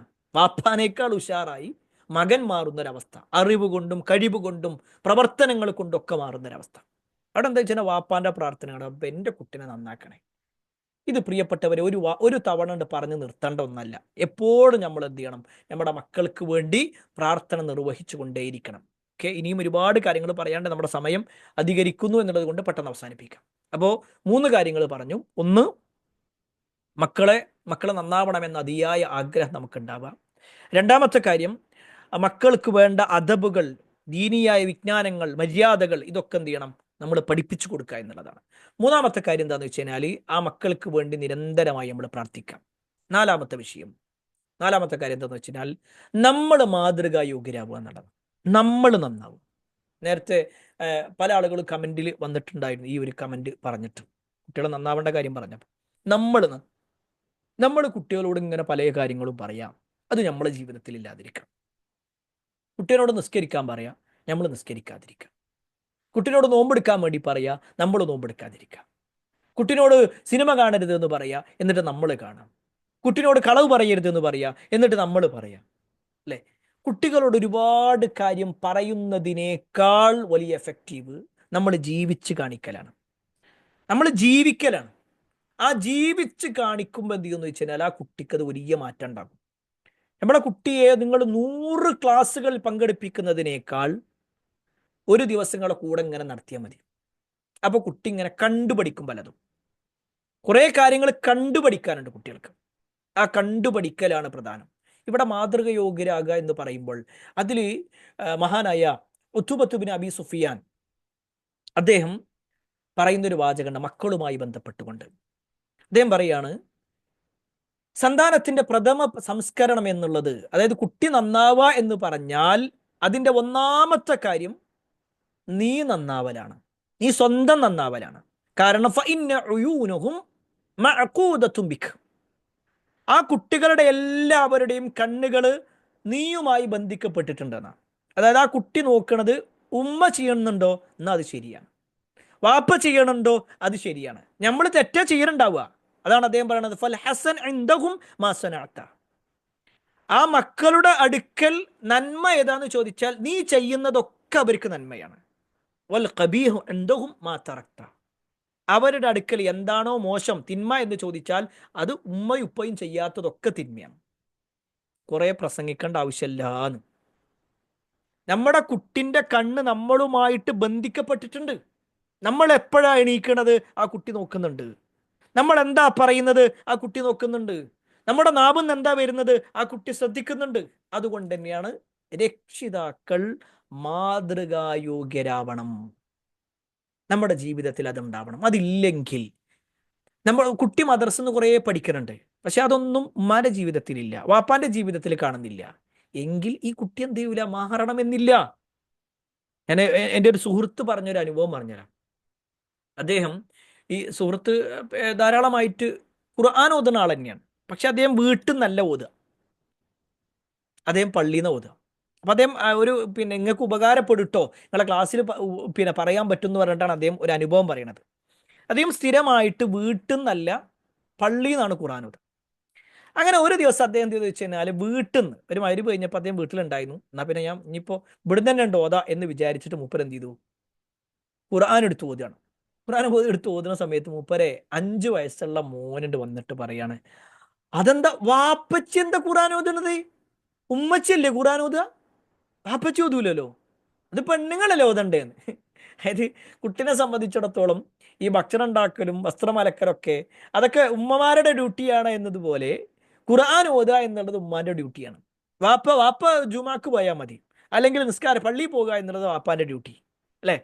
ഖുർആൻ ഓത്തുന്നു എന്തല്ല, വാപ്പമാരല്ല ചെയ്യേണ്ടത്. ഈ ഒരു തെറ്റായ ധാരണ ആ കുട്ടിക്കുണ്ടായിരുന്നു. ഈ വ്യക്തിനോട് പറയാനുള്ള കാരണം എന്താണെന്ന് വെച്ച് കഴിഞ്ഞാൽ പൊതുവെ പല രക്ഷിതാക്കളും ചെയ്യുന്ന നന്മകൾ ആ മക്കൾ ചിലപ്പോൾ കാണുന്നുണ്ടാവില്ല എന്നാണ്. അത് മക്കള് കാണുന്നുണ്ടാവില്ല. അപ്പൊ എന്താന്ന് വെച്ച് കഴിഞ്ഞാൽ ഇതിലുള്ള രക്ഷിതാക്കളോട് എനിക്ക് പറയാനുള്ളത്, നിങ്ങൾ ഖുർആൻ ഓതണത് വാപ്പാനോടും ഉമ്മാനോടോ പറയണത്, നിങ്ങൾ ഖുർആൻ ഓതണ മക്കൾ കാണണം. ഒരു പക്ഷേ നിങ്ങൾക്ക് മക്കൾ അത്ര ഉഷാറായി ഓതാൻ കഴിയൂല എന്ന് തന്നെ വിചാരിച്ചോ, ചിലപ്പോൾ നമ്മൾ ഓതുമ്പോൾ തെറ്റുണ്ട് എന്ന് വിചാരിച്ചു, എന്നാലും നമ്മൾ എന്ത് ചെയ്യുക, അവരുടെ മുന്നിൽ ഖുർആൻ തുറന്നു വെച്ച് മനസ്സുകൊണ്ടെങ്കിലും ഒന്ന് ഓതാൻ നോക്കാം. നമുക്ക് ധൈര്യം ഉണ്ടെങ്കിൽ എന്ത് ചെയ്യുക, മക്കളോട് പറയുക, എനിക്കൊന്ന് ഓതിത്തരും, ഞാനൊന്ന് ഓതട്ടെ, നിങ്ങളെ പഠിപ്പിച്ചിട്ടുണ്ടല്ലോ, നിങ്ങൾ പഠിപ്പിച്ച് എനിക്ക് പഠിപ്പിച്ചു തരാടാ, ഞാൻ നിങ്ങളെ ഉപ്പല്ലേ, എനിക്കൊന്നും പണ്ടൊന്നും പഠിക്കാൻ പറ്റിയില്ല, നിങ്ങൾ എനിക്ക് പറഞ്ഞെന്നാണ് എന്ന് എന്ത് ചെയ്യാം, നല്ലോണം ധൈര്യമുള്ള ആൾക്കാർ പറയാം. ഞാൻ എന്താ ഈ ധൈര്യം എന്ന് പറയാനുള്ള കാരണം എന്ന് വെച്ചാൽ ചില ആളുകൾ ആ പിന്നെ വാപ്പ എന്ന ആ സ്ഥാനത്ത് നിന്ന് ഞാൻ ഒരിക്കലും താഴേക്ക് ഇറങ്ങൂല, കുട്ടികളൊക്കെ വിചാരിച്ചോട്ടെ എനിക്ക് നല്ല അറിവുണ്ട് എന്ന് വിചാരിച്ചോട്ടെ, എനിക്ക് നല്ല കഴിവുണ്ട് എന്ന് വിചാരിച്ചോട്ടെ, ഞാൻ ഓരെന്തിനപ്പം എന്നെ പഠിപ്പിക്കേണ്ട ആവശ്യം എന്നൊന്നും ചിന്തിക്കാത്ത ആളുകളാണെങ്കിൽ, അങ്ങനെ അതൊരു പ്രശ്നമായി കാണാത്തവരാണെങ്കിൽ എന്ത് ചെയ്യുക, നിങ്ങൾ തീർച്ചയായും മക്കളെ മുന്നിൽ ഖുർആൻ ഓതണം. ഇനിയല്ല അവർ പിന്നെ കേൾക്കുമ്പോൾ നമ്മളെ തെറ്റുകൾ പറയോ അല്ലെങ്കിൽ നമ്മളെ തെറ്റുകൾ കണ്ടുപിടിച്ച് നമുക്കൊരു ബുദ്ധിമുട്ടാകുമോ എന്ന് തോന്നുന്നുണ്ടെങ്കിൽ നിങ്ങൾ ഓതുക. പക്ഷെ എന്ത് ചെയ്യണ്ട, ശബ്ദം പുറത്തേക്ക് വരണ്ട. നിങ്ങൾ മുന്നിൽ ഇരുന്നിട്ട് ഓതുന്ന ഒരു രൂപെങ്കിലും ആ കുട്ടി കാണണം. അരമണിക്കൂർ നേരം അല്ലെങ്കിൽ 20 മിനിറ്റ് നേരം വാപ്പ ഇങ്ങനെ ഖുർആൻ പിടിച്ച് നിൽക്കുന്നത്, ഉമ്മ ഇങ്ങനെ ഖുർആൻ തുറന്നു വെച്ചിട്ടുള്ളത്. അതെന്താ വെച്ചാൽ നമ്മളെ മക്കൾക്കൊരു ബോധ്യപ്പെടലാണ്. ഇനി ഒന്നുകൂടി പറയട്ടെ, ബാങ്ക് കൊടുത്തു കഴിഞ്ഞാൽ ഉടനെ എഴുന്നേറ്റ് ഒതു കൊടുത്തുകൊണ്ട് പള്ളിയിലേക്ക് പോകുന്ന വാപ്പാന്റെ വിഷയത്തിൽ മക്കളോട് വല്ലാതെ പ്രസംഗിക്കേണ്ട ആവശ്യമില്ല. കാരണം ആ മക്കൾക്ക് മനസ്സിലാവും അത് ചെയ്യേണ്ടത് തന്നെയാണെന്നുള്ളത്. ഉമ്മാന്റെ ക്യാരക്ടറിൽ അന്യപുരുഷന്മാരോടൊന്നും കൂടുതൽ ഇടപെടലൊന്നും ഇല്ലാത്തൊരവസ്ഥയാണ് മകൾ കാണുന്നതെങ്കിൽ അവളും നിയന്ത്രണം വരുത്തും വേറെ ആളുകളോട് സംസാരിക്കുമ്പോൾ. എന്നാൽ അതിലൊന്നും ഒരു നിയന്ത്രണം നോക്കാതെ നിൽക്കുന്ന ആളാണെങ്കിലോ സ്വാഭാവികമായിട്ടും മക്കൾ രക്ഷിതാക്കൾ മാതൃകാ യോഗ്യരല്ലെങ്കിൽ മക്കളും നന്നാവണമെന്നില്ല. അത് നമ്മൾ എന്ത് ചെയ്യണം, ശ്രദ്ധിക്കണം. അവിടെ തന്നെ ഈ പിന്നെ രക്ഷിതാക്കളിൽ പ്രത്യേകം ഉമ്മമാര് നന്നാവുക എന്നുള്ളത് വളരെ പ്രധാനപ്പെട്ട ഒരു കാര്യം കേട്ടോ. പക്ഷെ അതായത് നമ്മൾ പിന്നീട് എപ്പോഴെങ്കിലും ഒന്ന് വിശദീകരിച്ച് പറയാം കേട്ടോ. അപ്പൊ നമ്മളെ സമയം ഏകദേശം ആയിട്ടുണ്ട്. അഞ്ചാമത്തെ കാര്യം കൂടി പറയാം നമുക്ക്. കൂട്ടുകെട്ട് ശ്രദ്ധിക്കുക എന്നുള്ളതാണ് വളരെ പ്രധാനപ്പെട്ട ഒരു കാര്യമാണ്. കൂട്ടുകെട്ട് നന്നാക്കുക എന്നുള്ളത്. അതായത് നമ്മുടെ മക്കളൊക്കെ ഇന്ന് ഒട്ടുമിക്ക മക്കളും വഴിതെറ്റാനുള്ള കാരണം ഈ ലഹരിക്കടിമപ്പെടാനും ഈ ലിബറലിസ ചിന്താഗതിയുമായിട്ടും സ്വതന്ത്ര ലൈംഗികതയായിട്ടും നിരീശ്വരവാദം ഇങ്ങനത്തെ എന്തെല്ലാം കാര്യങ്ങളുണ്ടോ, ഇതൊന്നും ഒരു സുപ്രഭാതത്തിൽ കുട്ടിയുടെ ചിന്തയിൽ വരുന്നതല്ല. മറിച്ച് ആ കുട്ടിയുടെ കൂട്ടുകെട്ടാരാണോ അങ്ങനത്തെ ആളുകളുടെ ചില സംസാരങ്ങൾ, ചില തമാശകൾ, ചില പരിഹാസങ്ങൾ, ചില കളിയാക്കലുകൾ, ചില ചോദ്യങ്ങൾ, ഇതൊന്നും കുട്ടിക്ക് ഉത്തരം ഉണ്ടാവില്ല. അപ്പം മെല്ലെ മെല്ലെ എന്ത് ചെയ്യുന്നു വെച്ച് കഴിഞ്ഞാൽ അവര് ഈ ദീനിൽ നിന്ന് ഇങ്ങനെ അകന്നകന്ന് പോകുന്നൊരവസ്ഥ ഉണ്ടാക്കാം. അതുകൊണ്ട് തന്നെ നമ്മുടെ മക്കൾ ആരോടൊപ്പമാണ് നമ്മുടെ മക്കൾ കൂട്ടുകൂടുന്നത്, എന്താണ് ആ കുട്ടികളുടെ പിന്നെ വിശ്വാസങ്ങൾ, ആദർശം എന്താണ്, ഇത് നമ്മൾ തിരിച്ചറിഞ്ഞേ പറ്റൂ. അതല്ലെങ്കിൽ എന്ത് ചെയ്യുന്നു വെച്ച് കഴിഞ്ഞാൽ ഇപ്പൊ സ്ഥിരമായിട്ട് പള്ളിക്ക് വന്നിരുന്ന ഒരു കുട്ടി, ഞാൻ ഈ അടുത്തുണ്ടായ ഒരു സംഭവം പറയണത്, ആ കുട്ടി ഇപ്പൊ കുറച്ചായിട്ട് പള്ളിക്ക് വരുന്നില്ല, നിസ്കരിക്കുന്നില്ല. എൻ്റെ രക്ഷിതാവ് എന്നോട് പറയുന്നത് നിസ്കരിക്കുന്നില്ല. അപ്പോ ഈ രക്ഷിതാവ് ചോദിച്ചു, ഉത്തര എന്താ നിസ്കരിക്കാത്തേന്ന് ചോദിച്ചു. അപ്പൊ എന്താ ഇപ്പൊ കുറെ നിസ്കരിച്ചിട്ട്, നിസ്കരിക്കണമൊക്കെ എന്ന് പറഞ്ഞാൽ അതൊക്കെ ഇപ്പോൾ ഒരു നമ്മുടെ പല ആവശ്യങ്ങൾക്കും വേണ്ടിയിട്ടല്ലേ ഇപ്പൊ നിസ്കരിക്കണം, പല കാര്യത്തിന് വേണ്ടിയിട്ടല്ലേ, അല്ലാതെ ഇപ്പൊ ഇത് വേറൊന്നും അല്ലല്ലോ. അപ്പൊ ഈ വാപ്പ ചോദിച്ചു, ഉത്തര അല്ല അപ്പൊ നിസ്കരിക്കാന്ന് പറഞ്ഞത് പരലോകത്തെത്തുമ്പോ നമ്മൾ ചോദ്യം ചെയ്യൂലേ, ആ ഒരു കാര്യത്തിൽ ഞാനൊക്കെ നിസ്കരിക്കണത്, അണക്കെന്താ പരലോകമൊന്നും ഇല്ലെന്ന് വെച്ചു ഉത്തരേ. ഉടനെ ഈ കുട്ടി പറഞ്ഞത്, അതൊക്കെ ഇപ്പൊ ഇങ്ങനെ ഓരോരുത്തർ പറയുന്നു എന്നല്ലാതെ ഉപ്പ കണ്ടുകണോ, ഇപ്പൊ കണ്ടിട്ടൊന്നുമില്ലല്ലോ, അതൊക്കെ വെറുതെ കുറെ പറയാണ്. അപ്പൊ വാപ്പ ഉടനെ ചോദിച്ചു തരാം, അപ്പൊ പിന്നെ അനക്ക് പരലോകം ഇല്ലാന്നാണ് എന്റെ വിശ്വാസം എന്നും കുറച്ച് ദേഷ്യത്തില് അല്ല അങ്ങനെയല്ല ഞാൻ പറഞ്ഞത്. പിന്നെ ഇങ്ങനത്തെ കുറെ ആൾക്കാർ കുറെ ചോദ്യങ്ങളൊക്കെ വരുന്നുണ്ട് ഇപ്പൊ ഇങ്ങനെ ഈ സോഷ്യൽ മീഡിയയിലൊക്കെ ഇങ്ങനത്തെ കുറെ ഉണ്ടല്ലോ വാപ്പ എന്ന് പറഞ്ഞിട്ടോ മെല്ലെ വീട്ടിൽ നിന്ന് ഇറങ്ങി എന്നാ പറയണേ. ഇത് ആ കുട്ടി ചോദിക്കാനുള്ള ഒരു മര്യാദകളും കാണിച്ചു. ഇന്ന് പല കുട്ടികളും ചോദിക്കുന്നതന്നെയല്ല, അവരെന്ത് ചെയ്യൂല, ഇത്തരത്തിലുള്ള ഒരു കാര്യം ചോദിക്കാതെ അവർ ഉള്ളിൽ എന്ത് ചെയ്യാണ്, ദീനിനോട് വെറുപ്പുമായി അല്ലെങ്കിൽ ദീനിനെ കളിയാക്കുന്ന ഒരവസ്ഥയിൽ, ദീനിനെ സംശയിക്കുന്ന വിഷയത്തിൽ, മതപരമായ കാര്യങ്ങളിൽ സംശയം വെച്ചുകൊണ്ടാണ് പല കുട്ടികളും ജീവിക്കുന്നത്. അതിൻ്റെ പ്രധാന കാരണം ഈ കുട്ടികളുടെ ക്ലാസ്സിലുള്ള അവരുടെ കൂട്ടുകാരാണ്, അല്ലെങ്കിൽ അവർ ഒപ്പം നടക്കുന്ന കൂട്ടുകാരാണ്. ആ കൂട്ടുകാരാണ് എന്ത് ചെയ്യണത്, ഇത്തരത്തിലുള്ള പല ചിന്തകളിലേക്കും കൊണ്ടുവരിക. അതുകൊണ്ട് തന്നെ നമ്മളെ മക്കള് ആ മക്കളോട് ഇങ്ങനെ കമ്പനിയായിട്ട് ചോദിക്കണം, ഇങ്ങനത്തെ കാര്യങ്ങളൊക്കെ ഉണ്ടോ, അങ്ങനെ എൻ്റെ കുട്ടിക്ക് എന്തെങ്കിലും സംശയം ഉണ്ടെങ്കിൽ ഉമ്മാനോട് ചോദിക്കണം, വാപ്പാനോട് ചോദിക്കണം, സംശയം തീർക്കണം. ഏ ആ കാരണം എന്ത് കാര്യങ്ങളുണ്ടെങ്കിലും നമുക്ക് അതിന് ഉത്തരങ്ങളുണ്ടല്ലോ, ആ ഉത്തരങ്ങൾ നമുക്ക് നോക്കാം. ഉമ്മാക്ക് അറിയില്ലെങ്കിൽ എനിക്ക് അറിയില്ല, ഞാനൊരു കാര്യം ചെയ്യാം, നമുക്ക് അറിയണ ഒരാളോട് ചോദിക്കാം. വാപ്പാക്ക് അറിയില്ല, വാപ്പ പറയാം ആയിക്കോട്ടെ എനിക്കറിയില്ല, പക്ഷെ നമുക്ക് രണ്ടാക്കും പോയി ചോദിക്കാം, എനിക്കും പഠിക്കാലോ എന്ന് പറഞ്ഞിട്ട് എന്ത് ചെയ്യണം, അറിവുള്ളവരോട് ആ വിഷയം ചോദിച്ചു മനസ്സിലാക്കണം. അതല്ലെങ്കിൽ ഈ കുട്ടികളൊക്കെ ഇന്ന് വഴിതെറ്റുന്ന ഒരവസ്ഥ ഒട്ടുമിക്ക കുട്ടികൾക്കിടയിലും ഇങ്ങനത്തെ ചിന്തകളുണ്ട്. അത് തന്നെ ഭരണസിരാകേന്ദ്രങ്ങളിൽ നിൽക്കുന്ന ആളുകൾ അതിനു വേണ്ടിയുള്ള എല്ലാ ഒത്താശയും ചെയ്തുകൊണ്ടിരിക്കുന്നുണ്ട്. അതുകൊണ്ടാണ് സ്കൂളുകളിൽ തന്നെ ജെൻഡർ ന്യൂട്രാലിറ്റിയും മറ്റും ഒക്കെ വരുന്നതും അതിൻ്റെ കുറേ ചിന്തകളും ആണും പെണ്ണും തുല്യരാണെന്ന് പറയലും, അവർക്കിടയിൽ യാതൊരു പ്രശ്നവുമില്ല എന്ന് പറയലും, രണ്ടും ഒരേപോലെ തന്നെ മനസ്സിലാക്കണമെന്ന് പറയലും, ഒരേ കാര്യങ്ങൾ തന്നെയാണെന്ന് പറയലും, ഇങ്ങനത്തെ കുറേ കാര്യങ്ങൾ. അത് ഈ പറഞ്ഞതിൻ്റെ അർത്ഥം ആണും പെണ്ണും ഒരേപോലെ തന്നെ മനസ്സിലാക്കേണ്ട കാര്യങ്ങളുണ്ട്, എന്നാൽ ചില വ്യത്യാസങ്ങളുള്ള മേഖലകളുണ്ട്. ഇവിടെ എന്താ വെച്ചാൽ വ്യത്യാസങ്ങളൊന്നും പറയൂല. എല്ലാം ഒരേപോലെ, കളിക്കലും ഒരുമിച്ച്, യാത്ര ചെയ്യലും ഒരുമിച്ച്, കിടക്കലും ഒരുമിച്ച്, ഇരിക്കലും ഒരുമിച്ച്, കുളിക്കലും ഒരുമിച്ച്. എന്താ ഇപ്പം ഇതിൽ പ്രശ്നമുള്ളത്? നിങ്ങളെ കണ്ണിനാണ് പ്രശ്നം അല്ലെ? ഇങ്ങനത്തെ കുട്ടികൾ പറയണ കേട്ടിട്ടില്ലേ? എന്താ ഇപ്പൊ ഒന്ന് വർത്താനം പറയുമ്പോഴേക്ക് പ്രശ്നം? നിങ്ങളെ കണ്ണിനാ പ്രശ്നം, ഞങ്ങൾക്കൊരു പ്രശ്നമല്ല, ഞങ്ങളുടെ മനസ്സിലൊന്നുമില്ലല്ലോ. എൻ്റെ ബെസ്റ്റിയാണത്, എൻ്റെ ബെസ്റ്റ് ഫ്രണ്ടാണത്, ഞങ്ങൾക്കിടയിൽ നല്ല ഒരു ഫ്രണ്ട്ഷിപ്പ് മാത്രമേ ഉള്ളൂ. എന്തല്ല ന്യായങ്ങളെ കുട്ടികൾ പറയാം? എന്തെങ്കിലും ഒന്ന് പറഞ്ഞാൽ ഉടനെ തന്ത വൈബ് എന്ന് പറയും അല്ലേ? അങ്ങനത്തെ, ഞാനതിൻ്റെ വലിയൊരു വിശദീകരണത്തിലേക്ക് പോകുന്നില്ല. ഏതായിരുന്നാലും പറഞ്ഞു വന്നതിൻ്റെ ചുരുക്കം, ഇത്തരത്തിലുള്ള കുറേ ചിന്തകൾ നമ്മുടെ മക്കളിലേക്ക് ഇട്ടുകൊടുക്കാൻ നമ്മുടെ മീഡിയകളുണ്ട്, കൂട്ടുകെട്ടുണ്ട്, റീലുകളുണ്ട്, പിന്നെ അതേപോലെ തന്നെ ഇൻസ്റ്റാഗ്രാം ഉണ്ട്, ഇതുപോലത്തെ പലതും ഉണ്ട്. അതൊക്കെ എന്ത് ചെയ്യണം എന്ന് വെച്ച് കഴിഞ്ഞാൽ, നമ്മുടെ കുട്ടിക്ക് അങ്ങനെ വല്ല സംശയം കുടുങ്ങുമ്പോൾ അത് കൃത്യമായിട്ട് പറഞ്ഞു കൊടുക്കേണ്ടത് നമ്മുടെ കടമയാണ് എന്ന നിലക്ക് തന്നെ മനസ്സിലാക്കുക. പിന്നെ നമ്മൾ ഇന്ന് അവസാനിപ്പിക്കുകയാണ്. നമ്മുടെ ബാങ്ക് എടുത്ത് ഇവിടെ നിസ്കാരത്തിൻ്റെ ടൈം ആകാനായി. ഇൻഷാ അല്ലാഹ് ബാക്കി കാര്യങ്ങൾ നമുക്ക് എന്ത് ചെയ്യാം, അടുത്ത ക്ലാസ്സുകളിൽ വിശദീകരിക്കാം. അള്ളാഹു നമ്മുടെ ഒരുമിച്ച് കൂടൽ സ്വാലിഹായ സൽക്കരമമായി സ്വീകരിക്കുമാറാവട്ടെ. നമ്മൾ ഇടയ്ക്കിടയ്ക്ക് ഇങ്ങനെ ഓരോ ക്ലാസ്സുകൾ വെക്കാറുണ്ട്, ഉപകാരപ്പെടുന്ന ക്ലാസ്സുകൾ തന്നെയായിരിക്കും എന്ന് വിചാരിക്കുന്നു. നിങ്ങൾ എന്തെങ്കിലും അതിൽ സംശയങ്ങൾ ഉണ്ടെങ്കിൽ നിങ്ങൾക്ക് എന്ത് ചെയ്യുക, ചോദിക്കാവുന്നതാണ്. ഇപ്പൊ നമുക്ക് എന്തായാലും സമയമല്ല. ഇൻഷാ അല്ലാഹ് നമുക്ക് എൻ്റെ നമ്പർ ഉണ്ട്, ആ നമ്പറിൽ ചോദിക്കാം. പിന്നെ നമ്മുടെ മദ്രസ അൽഹംദുലില്ലാഹ് മുന്നോട്ട് പോകുന്നുണ്ട്. അടുത്ത 2025 മദ്രസയിലേക്ക്, അതായത് റമദാൻ കഴിഞ്ഞ് ഏപ്രിലോട് കൂടി ഇൻഷാ അല്ലാഹ് നമ്മുടെ മദ്രസ തുടങ്ങും. അപ്പോൾ അതിലേക്കുള്ള അഡ്മിഷൻ തുടങ്ങിയിട്ടുണ്ട്. അപ്പോൾ ആരെങ്കിലും താല്പര്യം ഉണ്ടെങ്കിൽ എന്ത് ചെയ്യുക, അത് അറിയിക്കുക കേട്ടോ. ഇൻഷാ അല്ലാഹ് നമ്പർ ഞാനൊന്ന് ടൈപ്പ് ചെയ്യാം, ആ നമ്പറിൽ കോൺടാക്ട് ചെയ്താൽ മതി. 95 44 55 36 33. ഇത് മദ്രസക്ക് മാത്രമല്ല, ഇൻഷാ അല്ലാഹ് നമ്മൾ ഈ വെക്കേഷനിൽ ടീനേജ് പ്രായത്തിലുള്ള കുട്ടികൾക്ക് വേണ്ടിയിട്ട് ക്ലാസ്സുകൾ ഉദ്ദേശിക്കുന്നുണ്ട്. വെക്കേഷനിൽ ഒരു മാസക്കാലം അവരെ പഠിപ്പിക്കുക എന്നുള്ള ഉദ്ദേശത്തിൽ തന്നെയാണ്. നമ്മുടെ മക്കളെ ആൺകുട്ടികൾക്ക് വേറെയും പെൺകുട്ടികൾക്ക് വേറെയും എന്നുള്ള നിലക്ക് തന്നെ ഇൻഷാ അല്ലാഹ് ഉദ്ദേശിക്കുന്നത് അങ്ങനെ തന്നെയാണ്. അപ്പോൾ ആ രൂപത്തിൽ ആ മക്കളെ പഠിപ്പിക്കുക എന്നുള്ളത് കൂടി നമ്മളെ ആ ഒരു സംസാരത്തിൽ ഉണ്ടാകും. ഇൻഷാ അല്ലാഹ് അള്ളാഹു സഹായിക്കുമാറാവട്ടെ.